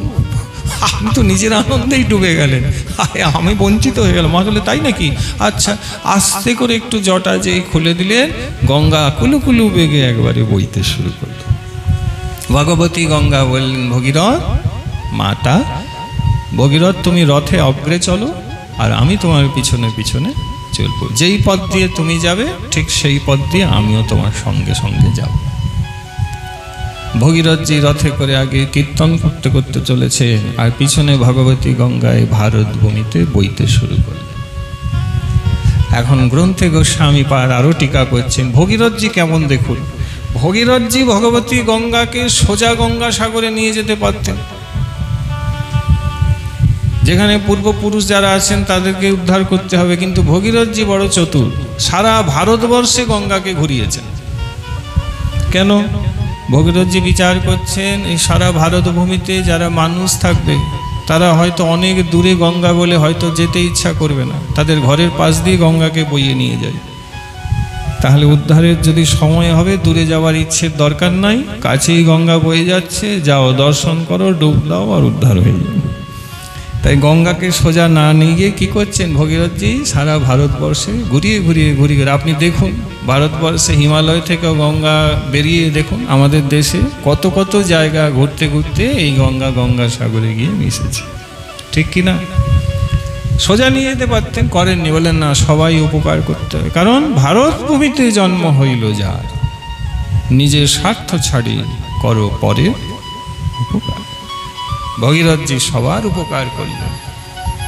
গঙ্গা বয়ে নিয়ে যাচ্ছেন, গঙ্গা বয়ে তো যাচ্ছেন, কিন্তু সমস্যা হয়ে গেল। জটাতে যখন মহাদেব ধারণ করলেন, গঙ্গাকে প্রকট করলেন, মহাদেবের জটায় ধারণ করায় গঙ্গার আরেকটি নাম হয়ে গেল, যার নাম হচ্ছে জটা শঙ্করী। বলিয়ে জটা শঙ্করী ভগবতী গঙ্গা কি। তাহলে ওই নামটা বললাম, পাওয়া গেল। প্রথম নাম হচ্ছে ব্রহ্মদ্রব্য, দ্বিতীয় নাম গঙ্গা, তৃতীয় নাম জটাশঙ্করী, চতুর্থ নাম বিষ্ণুপদী, পঞ্চম নাম ভাগীরথী। হলো? এবারে গঙ্গা যখন বয়ে যাচ্ছে মৃত্যুলোকে, মা ভগীরথজি আগে আগে চলেছেন, কিন্তু হঠাৎ করে ভগীরথজি যখন ঘাড় ঘুরিয়ে তাকালেন, দেখছে সর্বনাশ। কি দেখছেন? পেছনে গঙ্গা নেই। তাহলে আরে গঙ্গা কোথায় গেল? দেখছি গঙ্গা নেই। এবার ভগীরথজি অবাক, বলে হাই কি হয়ে গেল, কোথায় গেল, আবার কি সমস্যা হলো? গঙ্গার দর্শনের জন্য রথ থেকে ঝাঁপ দিয়ে ভগীরথজি নেমে দেখছেন সত্যি গঙ্গার চিহ্নই নেই, জলই নেই। হয়েছে কি না, জন্যমুনির আশ্রম ছিল। কার আশ্রম? জন্যমুনির আশ্রমে তিনি যখন স্নান করতে গিয়েছেন, আর ওনার আশ্রম গঙ্গার স্রোতে বেসে গেছে। ওনার কুটিয়া আর নেই, গঙ্গা জলে ভাসিয়ে দিয়েছে। এবারে জন্যমুনি যে ছুটি, হায় আমার কুটিয়া কোথায়, আমার করণটলি কোথায়, আমার আসন কোথায়? দেখছেন জল ভাসিয়ে নিয়ে যাচ্ছে। জল এসছে কোথায়? ভগীরথজি নিয়ে এসছে। এবার জন্যমুনি বললেন, হায় হায় আমার কুটিয়া ভাসিয়ে নিয়ে গেল, এত ক্ষমতা এই জলে।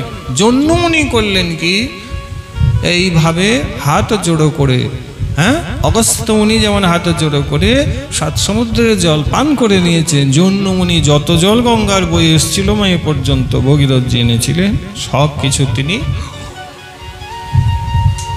পান করে।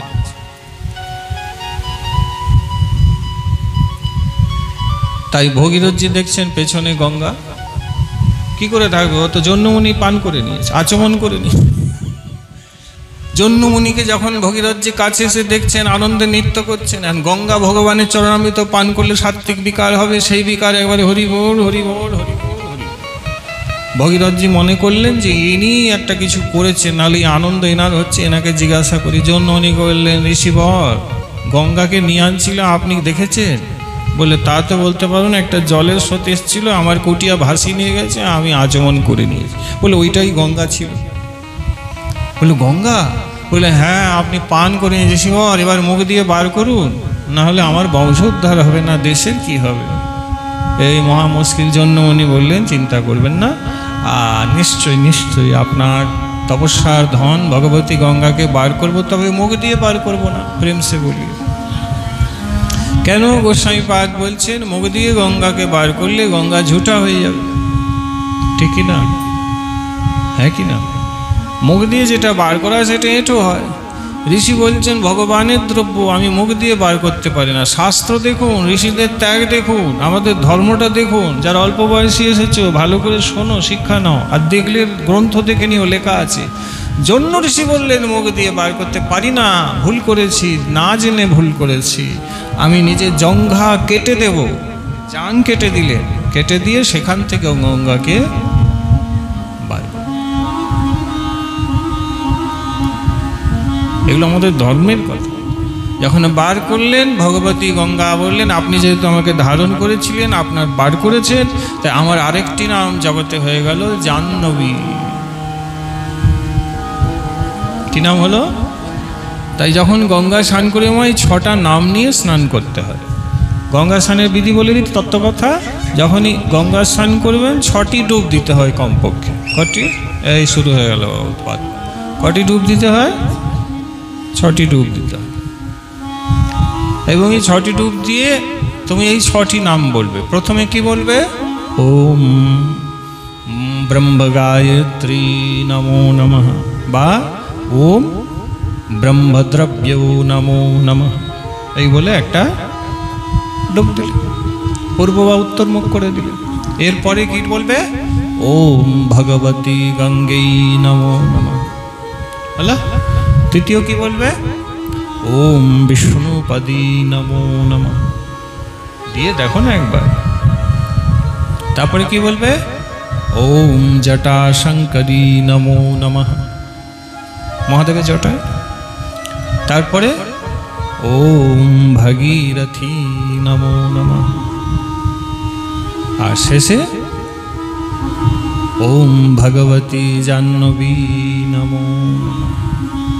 একবার এই 6টা বলে ডুব দিয়ে দেখো, গঙ্গা তোমার প্রতি প্রসন্ন হয়ে যাবে, প্রসন্ন হয়ে যাবে। বাহ বাহ, এই 6টি নাম গঙ্গার অত্যন্ত প্রিয়। তারপরে ওম গঙ্গে ওম গঙ্গে ওম গঙ্গে, এই 3বার বলে, 3বার বলে হাত জড়ো করে জলে কোমরে জড়িয়ে কি করতে হবে? ঘুরতে হবে। ঘুরে তারপরে জল নিয়ে সূর্যের দিকে অর্ঘ্য প্রদান করতে হবে। ওম জবা কুসুম সংকাশং কাশ্যপীয় মহাদ্যুতিম ধান্তারং সর্বপাপগ্নম প্রণতোষ্মি দিবাকরম, এই 3বার। এরপরে উঠতে হবে। আর উঠলে একটা নিয়ম আছে, পালন করতে পারলে আপনার মঙ্গল। সেটা কি? ঘাটে গঙ্গা স্নান করে উঠে গামছা দিয়ে গা মুছতে নাই, প্রেম সে বলি। এটা জানতে আমরা বেশিরভাগ গঙ্গা স্নান করে গা ভালো করে মুছতে নাই। কেন মুছতে নাই? না, যে স্নান করে তুমি মন্তাদি বলে উঠেছো, তোমার গায়ের থেকে যে জলটা টস টস করে পড়বে, তুমি জানবে সেই জলই তোমার পিতৃপুরুষ পান করে উদ্ধার হবে। তারা সোজাসুজি গঙ্গায় ডুব দিতে পারবে না। তুমি মন্ত্রাদি বলে যে স্নান করেছো, তোমার গায়ে যে জলটা আছে, মাথায় যে জলটা আছে, সেই যে জলটা চুমে চুমে পড়বে, ওটাই পিতৃপুরুষ পান করে তবে উদ্ধার হবে। তুমি যদি সবই মুছে ফেলো, তাহলে ওরে ভাগ্যে আর জল প্রাপ্তি হবে না। এবারে তোমার ইচ্ছা, তুমি কি করবে? গঙ্গা স্নানই আর কজন করে বাবা? আজকে নিশ্চয়ই করেছেন। মনেরকে বলেছেন একটু গঙ্গা জল রাখতে, রেখেছি কিনা যাইনি, কালকে বলে দিয়েছিলাম, ভুলে গেছে হয়তো। বলো জয়নি তাই। মাগো বলিয়ে ভগবতী গঙ্গা কি। এই প্রকার গঙ্গা ভগীরথজি সত্য যুগে নামিয়ে আনলেন, আর সেই গঙ্গা আজও প্রবাহিত হচ্ছে। হিমালয় থেকে বিজ্ঞান বলে গঙ্গা বেরোচ্ছে। হিমালয়ের যে শৃঙ্গগুলি, ওগুলো কি জানেন? ওগুলো মহাদেবের জটা, ওগুলো মহাদেবের জটা। যেখান থেকে হিমালয় থেকে গোমুখ থেকে গঙ্গা প্রথম প্রকট হয়েছে, ওই গোমুখ কি বলে? ওই জটা যে মহাদেব খুলে দিয়েছে। ভগীরথজি বললেন না, জটা খুলুন, ওইখানে জটা খোলা হয়েছে। গোমুখে প্রথম এই ভারতবর্ষে গঙ্গার দর্শন। কিন্তু ওখানে আরো অলকনন্দা, মন্দাকিনী আদি পবিত্র নদী গঙ্গা এসে মিশেছেন। বদ্রীনাথে যদি আপনি যান, তো বদ্রীনাথে গঙ্গা নেই, কে আছেন জানেন? অলকনন্দা আছে। গোমুখে গঙ্গা আছে, কিন্তু ওখানে স্নানের কোনো উপায় নেই। যখন নেমে আসবে, বিশেষ করে ওই ঋষিকেশ, হরিদ্বারে, যেখানে বরফের মতন জড়ো গঙ্গা, ওখানেই আমরা বেশিরভাগ স্নানাদি করি। এই প্রকার ওই দিক দিয়ে গঙ্গা বইতে বইতে বইতে বইতে শেষে কোথায় এলেন? গঙ্গা সাগরে। ভগীরথজি যখন গঙ্গা সাগরে এলেন, দেখছেন পূর্বপুরুষরা যেন অপেক্ষায় ছিলেন। 60,000 যারা নষ্ট হয়ে গিয়েছিলেন, তারা কেঁদে কেঁদে বললেন, ধন্য ধন্য ভগীরথ, ধন্য ধন্য, বংশকে উদ্ধার করলে, আমরা বড়ই কষ্ট পাচ্ছিলাম। কপিল ভগবানও গঙ্গা সাগরে রয়েছেন, ভাগবতে লেখা আছে। মা দেবাহুতিকে ভজন শিক্ষা দিয়ে সিদ্ধিদানিতে মা কপিল ভগবানের মা, কি নাম যেন? দেবাহুতি। দেবাহুতি যখন সিদ্ধিদা নদীতে দুধ হয়ে মিশে গোবিন্দ চরণে গেলেন, কপিল ভগবান তারপরে গঙ্গা সাগরে এলেন। সেই গঙ্গা সাগরে গঙ্গা এসে মিশেছে। আজও গঙ্গা সাগরে গেলে সামনের দিকে যে সাগরের মতন মনে হয়, ওটা সাগরের জল নয়, ওটা গঙ্গা জল। সারা ভারতবর্ষের গঙ্গা ওখানে এসে মিশলে সেটা তো আর জল বলতে নদী দেখাবে না, সেটা সাগরের মতন দেখায়। সাগর পরে আছে বাবা। তো সেখানে 60,000 বংশজ যারা যেই গঙ্গা স্পর্শ পেলেন, আহা, দেবতারা পুষ্প বর্ষণ করলেন এবং তারা সকলেই উদ্ধার হয়ে গেলেন। নিতাই গৌর প্রেমানন্দ। যেই দিনে ভগীরথজি গঙ্গাকে মৃত্যুলোকে আনয়ন করলেন, সেই তিথি হচ্ছে আজকে জ্যৈষ্ঠ শুক্ল দশমী। আজকের দিনেই ভগবতী গঙ্গা মৃত্যুলোকে নেমে এসেছে। গঙ্গার অচিন্ত মহিমা, মা অচিন্ত মহিমা। কালনাতে সিদ্ধ ভগবান দাস বাবা আছেন, গৌড়ীয় বৈষ্ণব আচার্য। এক সময় গঙ্গা স্নানের তিথি ছিল, এই গঙ্গা দশহরার তিথি। ওনার ইচ্ছা ছিল একটু গঙ্গা স্নান করি, কিন্তু ভজন স্থান ছেড়ে যেতে পারছেন না, ভজনের নিয়ম করেছেন। তার ভজন নিয়ম রক্ষা ভগবতী গঙ্গা কোলে আর কি করলেন, আজও কালনায় চলে যাবেন। সেই কূপ করা আছে, কুঁয়ো, যেই কুঁয়োতে গঙ্গা নিজেই প্রকট হয়েছে, এদেরকে দর্শন করিয়ে নিয়ে এসেছে। তিনি গঙ্গা স্নানে যেতে পারলেন না, ভজনের নিয়মে থাকতে হয়, অনেক মালা করতে হয়। ভগবতী গঙ্গা বললেন, ভগবান দাস তোকে যেতে হবে না, তোর জন্য আমি তোর কুটিয়াতে এসে যাব। আজও কালনায় চলে যান, সেই কূপ আছে, জিজ্ঞাসা করবেন, বলে বাবার জন্য গঙ্গা এখানে চলে এসেছে। নীলাচলে ছিলেন গঙ্গা মাতা গোস্বামিনী, ইনি নিত্যানন্দ কন্যা নয়, ইনি আরেক গঙ্গা মাতা গোস্বামী। নীলাচলে দেখে এসো। ওনারও ওই ইচ্ছা ছিল, পুরীতে আছি, ভজন নিয়ে থাকেন, রাধা রসিকরাজের সেবা নিয়ে থাকেন, একটি কন্যা। তিনিও মনে করলেন গঙ্গা স্নানে যোগ হয়েছে, কিন্তু যেতে পারবো না, তার জন্য পুরীতে গঙ্গা এসেছেন। জগন্নাথ মন্দির যাওয়ার পথে আগেই দেখবেন ওখানে গঙ্গার কুণ্ড করা আছে, যার নাম কি শ্বেত গঙ্গা। দেখেছো পুরীতে? পুরীতে শ্বেত গঙ্গা দেখেছো? ওই গঙ্গা মাতা গোস্বামীর জন্য গঙ্গা পুরীতে এসেছে। বৃন্দাবনে চলে যাও, বৃন্দাবনে নন্দ বাবা মা যশোদারও একদিন লীলা ইচ্ছা হয়েছিল, বৎস কানাই একটু গঙ্গা স্নান করব। ভগবান নেত্র বন্ধ করে বললেন, গঙ্গে তুমি বৃন্দাবনে চলে এসো। তো গোবর্ধনকে স্পর্শ করে বৃন্দাবনে মানসী গঙ্গা রূপে গঙ্গার প্রকাশ হয়েছে। আজও চলে যান, গিরিরাজের কাছে জায়গা আছে যার নাম মানসী গঙ্গা। মনে মনে ভগবান ধ্যান করে গঙ্গাকে বৃন্দাবনে নামিয়ে এনেছেন, তাই নাম হয়েছে মানসী গঙ্গা। কত বলবো আপনাকে, তাই এরকম ভাববেন না ব্রজেও গঙ্গা আছে।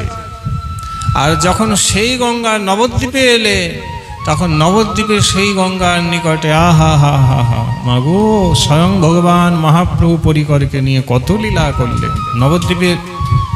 বাবাজি, নবদ্বীপের গঙ্গার নাম হলো গৌর গঙ্গা, সুরধ্বনি নয়, গৌর গঙ্গা।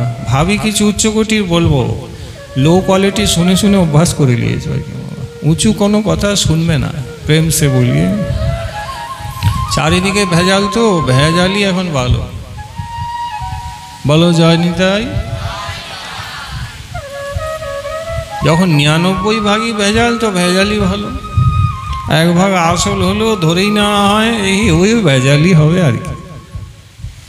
না না মাগো, এখানে ভেজালের কোনো জায়গা নেই, এটা ভালো করে বুঝে নাও। আমার প্রভু আমাকে ছেড়ে দেবেন যদি আমি ভেজাল দিয়ে যাই। লোককে খুশি করতে আসি নাই, সাধনা করতে এসেছি। বোঝা গেল? ভগবানের কথা শাস্ত্রে যেই প্রকার বলা আছে বলতে এসেছি, বলবো, বলা হয়ে গেলে চলে যাও। মনোরঞ্জন করতে আসেনি। মনোরঞ্জন করা রাস্তার দুধারে চলে যাও, অনেক কিছু আছে। ভাগবতের এই ব্যাসপীঠ মনোরঞ্জনের জায়গা নয়, এটা সাধনা করার জায়গা। এটা তোমাকে শ্রোতা হিসাবে বুঝতে হবে, আর বক্তা হিসাবে যারা বসে থাকেন এই ব্যাসপীঠে তাদেরকে এটা ভালো করে বুঝতে হবে। শাস্ত্রের কথাগুলি শাস্ত্রের থেকে বলে যাবে, কায়দা নকশা করার কোনো প্রয়োজন করতেও যাবে না, অপরাধ হয়ে যাবে। এগুলো আমরা কোনোদিনই করি না, কোনোদিনই করি না। ভগবানের কথা যেই প্রকার বলা আছে, যাদের শ্রদ্ধা ভক্তি আছে তারা বুঝবেন, তাদের উপর কৃপা হবে। গঙ্গা কাকে কৃপা করে না? যার প্রতি ভগবানের কৃপা আছে, বা যে গঙ্গাকে শ্রদ্ধা করে। গঙ্গা স্নান করে অনেকের জীবনে পরিবর্তন হলো না, কেন না? গঙ্গার প্রতি তার শ্রদ্ধা নেই। গঙ্গা স্নান কেন? মহাপ্রভু বলছেন গঙ্গা দর্শনেই মুক্তি হয়, আর গঙ্গা স্নান করলে তো ভক্তি হয়। বীরভূমে মহাপ্রভু গেলেন, দেখছি রাখাল বালক নাম সংকীর্তন আনন্দ করছে, পাশে নিত্যানন্দ প্রভু ছিলেন। মহাপ্রভু বললেন, ও আনন্দ করছে, ওর নামে আনন্দ হচ্ছে কেন? ওকে তো আমি কৃপা করিনি। নিত্যানন্দ প্রভু বললেন, প্রভু সামনে গঙ্গা আছে, নিশ্চয়ই ভগবতী গঙ্গা ওকে কৃপা করেছে, গঙ্গার কৃপায় ও ভক্তি লাভ করেছে। দেখেন কোথায় পাবেন? শ্রী শ্রী চৈতন্য ভাগবত। মহাপ্রভু বললেন গঙ্গা দর্শনেই ভক্তি হয়। মহাপ্রভু প্রতিদিন নবদ্বীপ লীলায় বৈকালে গঙ্গার ধারে বসতেন আর গঙ্গা দর্শন করতেন। যখন দিগ্বিজয় কেশব কাশ্মীরে এসেছিলেন তো মহাপ্রভুর সাথে কেশব কাশ্মীরের আলাপ কোথায় হয়েছিল? গঙ্গার নিকটে। কেশব কাশ্মীর মহাপ্রভু কি বলেছিলেন? যে গঙ্গার কিছু মহিমা গুণগান করুন, শুনব। মহাপ্রভু গৌরাঙ্গের গঙ্গা বিহার হয়েছে। বৃন্দাবনে কৃষ্ণচন্দ্র যেমন যমুনা বিহার রাধারানীকে নিয়ে করেছেন, সেমনি মহাপ্রভু আমার গঙ্গা বিহার করেছে। গঙ্গায় শ্রদ্ধা করে স্নান করলে গঙ্গা স্নানের ফল তুমি পাবেই পাবে, কিন্তু আমাদের শ্রদ্ধা নেই, তাই ফল পাই না। আচার্য বললেন শ্রদ্ধার উপরেই ফল। ধরে নিন, দৃষ্টান্ত দিয়ে বলি, গঙ্গা স্নান করলেই ফল, কিন্তু তবু ফল পাই না কেন? শ্রদ্ধা নেই। মানে ধরো, আচার্যপাদ ব্যাখ্যা করছেন, কোনো অপবিত্র দ্রব্য, মানে ধরে নাও কোনো ব্যক্তির প্রস্রাব, সেটা যদি শিশিবন্দি করে, খুব মন দিয়ে শুনবেন তাহলে বুঝতে পারবেন গঙ্গা রহস্য। সেইটা শিশিবন্দি করে যদি দড়ি দিয়ে বেঁধে আমি 5 বছর গঙ্গা জলের ভিতরে চুপিয়ে রেখে দেই, ভালো করে শুনবেন, 5 বছর ওই অপবিত্র প্রস্রাবটি শিশিবন্দি হয়ে গঙ্গা জলে রয়েছে, ঠিক ঠিক 5 বছর পর ওইটা তুলে আমার ছেলের হাতে দিয়ে আমি যদি বলি এবার আচমন কর, এ তো গঙ্গা 5 বছর জলে ছিল, তাহলে ছেলে কি বা তুমি কি সেটা আচমন করবে? আচমনে মুখে দিবে কেন? 5 বছর গঙ্গায় ছিল, দিবে না কেন? আরে কেন দিবেন না বলুন না, বলবেন তো। 5 বছর শিশির জলটা গঙ্গায় ছিল, একদিন নয়, দুদিন নয়, আচমন করবেন না? কেন করবেন মা? আরে গঙ্গায় ছিল, গঙ্গায় মিশেছিল, তাহলে ঠিক বলে মা, ঠিক বলেছে। আরে গঙ্গায় ছিল ঠিকই, কিন্তু গঙ্গায় মিশে নাই তো, তা তো ছিপিবন্দি হয়ে বোতলেই ছিল, গঙ্গায় কি মিশেছে? মিশে নাই। তাই তোমাকে যদি বলি এটা মুখে নিয়ে আচমন করো, তুমি করবে না। সে 5 বছর কেন, 50 বছর রাখলেও করবে না। তার মানে কি, আমরা যখন গঙ্গায় ডুব দিই শরীর ডুবাই, আমাদের মন ডুবে না। যেমন ওটা মেশে নাই, তেমনি গঙ্গার জলে আমাদের মনও তো আজ পর্যন্ত মেশে নাই, এ তো শরীর ডুবছে। হাড় মাংস রক্ত পুঁজ অপবিত্র এই শরীর মলমূত্রের দুয়ার, এটাই তো ডুবছে না। মন কি ডুবেছে? যদি মনটা গঙ্গায় ডুবতো তাহলে তো গঙ্গা এতদিন কৃপা করে দিত। বোঝা গেল? যেমন ছিপিবন্দি প্রস্রাব 50 বছর জলে গঙ্গায় ফেলে রাখলে ওটা দিয়ে আচমন করা যায় না, তেমনি যার মন এখনো গৌর গঙ্গায় ডুবে নাই সে গঙ্গা স্নানের ফল পায় না। তা আমরা গঙ্গায় শরীর ডোবাচ্ছি মা, আজও আমাদের মন গঙ্গায় ডোবে নাই। তবে আশা করি আজ যা শুনলে দশহরাতে, এবারে প্রতিদিন গঙ্গায় মনটাও দিবে। তাই স্নান করতে গেলে মন দাও, মন না দিলে ফল পাবে না। বিশ্বাস রাখতে হবে, বিশ্বাস করতে হবে। শাস্ত্র বলছে, পার্বতী একদিন কৈলাসে মহাদেবকে এই কথাই বললেন, প্রভু এত মানুষ গঙ্গা স্নান করে তবু তাদের পাপ যায় না কেন? পাপের বৃত্তি যায় না কেন? গঙ্গা স্নান করে উঠে আবার পাপ করে কেন? মহাদেব বললেন, দেখো দেবী, এগুলো সব বিশ্বাসের ব্যাপার, স্নান করলেই তো হয় না, বিশ্বাস থাকলে হয়। বিশ্বাসে মিলয় বস্তু তর্কে। দেবী পার্বতী বললেন, সত্যি কি তাই? বলে, দেবী আসো একটু লীলা করে বুঝে নি। মহাদেব অসুস্থ হয়ে গেলেন, মৃত্যুলোকে নেমে এলেন। দেবী পার্বতী তার স্ত্রী হয়ে নেমে এসে কাঁদছে। মহাদেব গঙ্গার ধারে অসুস্থ অবস্থায় ছটপট ছটপট করছে, আর দেবী পার্বতী বসে আছে। নানান ব্যক্তি গঙ্গা স্নানে এসছে, মা তারা স্নান করছে, আর দেখছে কি ওখানে একজন ছটপট ছটপট করছে, ওটা মহাদেব। আর দেবী পার্বতী কাঁদছেন, হায় হায় আমার স্বামী বড় অসুস্থ হয়ে গেছে, আমি কি করি? যত লোক স্নান করতে যায় তারা কাছে এসে বলে, কি হয়েছে কি হয়েছে? বলে, আর বলবেন না, আমার স্বামী বড় অসুস্থ, একটু কৃপা করুন না। বলে, কি করতে হবে বলুন?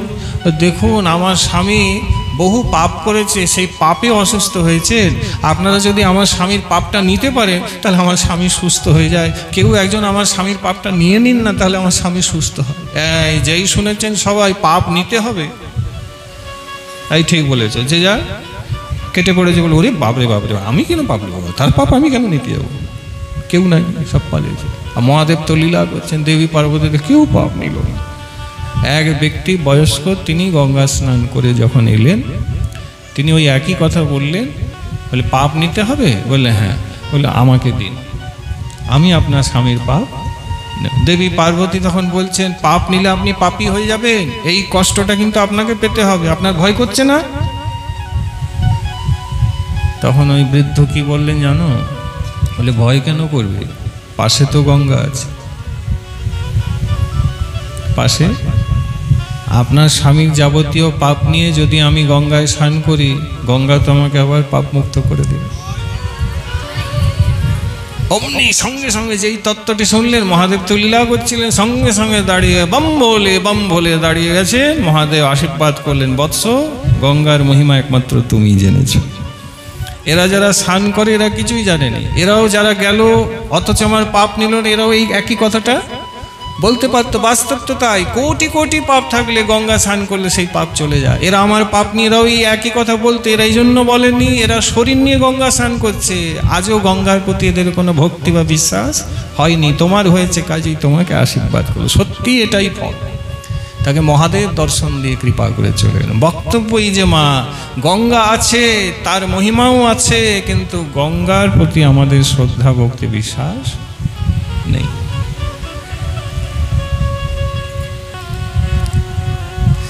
আজকের তিথিতে যেমন গঙ্গা নেমে এলেন, তেমনি নিত্যানন্দের কন্যা গঙ্গা মাতা গোস্বামিনীও নেমে এলেন। এই নিত্যানন্দ প্রভুর যে মেয়ে, ইনি ভগবতী গঙ্গা। আজকে ওনারও জন্মদিন। আর একই সাথে আজ বলদেব বিদ্যাভূষণ তাঁর তিরোভাব। তো আচার্যের তিরোভাব আছে, গঙ্গা দশহরা আনন্দ হয়ে গেল মা। এই হচ্ছে গঙ্গার কিঞ্চিত মহিমা। আশা করি তোমরা ধন্য হলে ওই মন্ত্রাদি বলে গঙ্গা স্নান করবে। আর যদি গঙ্গার নিকটে বাস না করতে পারো, তাহলে গঙ্গার জল ঘরে রাখবে, স্নানের জলে একটু গঙ্গার জল মিশিয়ে কি করবে, স্নান করবে। করো তো? হ্যাঁ, সময় নাই করতে। অথবা পুকুর বা আদিতে স্নান করলে করতে কি হয়, শিখিয়ে দিচ্ছি, তোমার ব্যাপার, তুমি করবে না করবে। ডাক্তার ওষুধ দিতে পারে, রোগী বলে আমি খাবো না, তাহলে রোগীর রোগ সারবে? সারবে না, রোগ থেকে যাবে। এবার তোমার ব্যাপার, তুমি অসুখ করেছে, ওষুধ খাবে বা খাবে না, তোমার এখানে আমার বলার কিছু নেই। তবে চিকিৎসার কথাগুলি বলে দিতে পারি, ওষুধ বলে দিচ্ছি। পুকুরে আদিতে স্নান করলে ঘরে যে গঙ্গা জল আছে সেটা একটু মাথায় নেবে। বাবারা যারা আছে তাদের শিখায় জলটা নেবে, এটা করবে। ভিজা গায়ে নিতে হবে, কিন্তু শুকনো গায়ে নেওয়া যায়। স্নান করে এসেই আগে জলটা নিতে হবে। আর ওই যে 6টা মন্ত্র বললাম, নিতে হবে। এই জল পাহাতে নিলে একটু নিলে, আর বাকি যে থেকে যাবে ওটা যে হাতে জল নিয়ে আচমন করি তো ব্যাস। এর ফলেও কি হবে, দূরে গঙ্গা থাকলেও আপনার গঙ্গা স্নানের ফল পাবে। নিয়ম হচ্ছে বৈষ্ণবকে গঙ্গা স্নান করতে হবে, এটা বৈষ্ণবের নিয়ম। আমাদের গঙ্গা জল পুজোতে লাগবেই, পুজো অর্চায় গঙ্গা জল না হলে পুজো হবে না। আপনি ব্রাহ্মণকে জিজ্ঞাসা করে দেখুন, গঙ্গার প্রয়োজন আছে। গোবিন্দ যেমন বিনা তুলসী মানে না, তেমনি কোনো পুজো গঙ্গা ছাড়া পূর্ণ হয়। আজ আমাদের কি সৌভাগ্য ভাবুন, আমার নিজের সৌভাগ্যের কথা ভাবলে অবাক হয়ে যাচ্ছে। আজ এই তিথিতে, মা গঙ্গার তিথিতে তার মহিমা শোনার এবং বলার অধিকার পেলাম। এটা বহু জন্মের সাধনা, বহু জন্মের সাধনা বাবা, এগুলো অল্প ভাগ্যে হয় না। এটুকু জ্ঞান আমার আছে। যখন আসছিলাম ভাবলাম একটু বলবো, এই প্রকারের বিবিধ রহস্যময় তত্ত্ব আছে, এগুলো আমাদের বলে দিতে হবে এবং জেনে নিতে হবে। যতটুকু জানবেন তত মঙ্গল। কতগুলি বংশ গঙ্গাকে আনতে ফুরিয়ে গেল, আজও গঙ্গা প্রবাহিত হচ্ছে। কত অপবিত্র দ্রব্য বয়ে যাচ্ছে, তবু গঙ্গা বইছে। গঙ্গার আর রহস্য বলে দিমা, প্রতিটি হিন্দু ধর্মের মানুষ তাদের দেহে যখন শ্মশানে পড়ি দেওয়া হয়, যে অস্থি আছে সেটা কোথায়, কোন জলে দেওয়া হয়? মা চিন্তা করো, যেটা আগুনেও পড়লো না, সেটা যখন গঙ্গার জলে কোটি কোটি হিন্দু ভাইরা তাদের দেহের অবশিষ্টাংশ যখন গঙ্গা জলে দিল, ওটা আজ পর্যন্ত গঙ্গা জলে খুঁজে পেয়েছেন? বলে তাহলে হয় কি? বলে এতদিনে তো হিমালয়ের পাহাড় হয়ে যাওয়া উচিত ছিল, হয়নি। কিন্তু গঙ্গার জলে আজ পর্যন্ত যা অস্থি বিসর্জন দেওয়া হয় সেটা খুঁজে পাওয়া গেছে? হয় কি? শাস্ত্রকার বললেন গঙ্গা ব্রহ্মদ্রব্য, সেটাকে গলিয়ে দেয়, জলরূপে প্রবাহিত করে গোবিন্দ চরণে নিয়ে। বিজ্ঞানের সিদ্ধান্ত দিচ্ছি, ব্যাসপীঠ থেকে বলছি, কোটি কোটি মানুষ মারা যায় না? তাদের অস্থি জলে দেওয়া হয় না? হয়তো। তাহলে খুঁজে পাওয়া যায়নি কেন? একটা খুঁজে দেখাতে পারবেন? একটা পেয়েছেন কেউ? পারবেন না। কেন? গঙ্গা গলিয়ে দিচ্ছে। তো ব্রহ্মগায় ব্রহ্মদ্রব্য। গঙ্গা কখনো অপবিত্র হয় না। রূপ গোস্বামী পাদ বলছে, গঙ্গায় যত ময়লা দেখুন, সেই ময়লা গঙ্গাকে স্পর্শ করতে পারেন। ওটা তো উপরের দৃষ্টি। গঙ্গা বিশুদ্ধ, নির্মল, পবিত্র। একমাত্র ভারতবর্ষে গঙ্গা বইছে, অন্য কোনো দেশে গঙ্গা প্রবাহিত হয় না। এ ধর্মের দেশ এ ভারতবর্ষ, এখানেই গঙ্গাকে পাবে। বলি ভগবতী গঙ্গা কি। আজ আমরা 3 দিন শ্রবণ করলাম। আমাদের পরম সৌভাগ্য, এই স্থানে 3 দিন আস্বাদন হলো। এক্ষণে আরতি হবেন আমাদের, আর গঙ্গারই আরতি হবেন। তার পূর্বে আমরা গঙ্গার মহিমা একটু শুনবো, আরতি প্রস্তুত করবেন। একটু পরে আরতির প্রদীপ জ্বালাবেন, এখনই জ্বালাবেন না, 5 মিনিট পরে। আর আপনারা প্রসাদ পাবেন। সকল গ্রামবাসী সুন্দর ভজন সাধন নিয়ে ভালো থাকুন। বলদেব বিদ্যাভূষণ পাদের তিরুভাব ছিল, কিন্তু সব কিছু একদিনে বলা সম্ভব নয়। ওনারও বিচিত্র মহিমা আমরা আগে বলেছি, আবারও যদি সুযোগ হয় ওনার মহিমা আমরা শুনব। হ্যাঁ, গঙ্গা মাতা গোস্বামীরও মহিমা আছে, বিচিত্র মহিমা। তো সেগুলো কৃপা হলে আমরা শ্রবণ করব। আসুন আমরা ভগবতী গঙ্গাকে ভজন গানের দ্বারা আমাদের প্রণাম নিবেদন করি।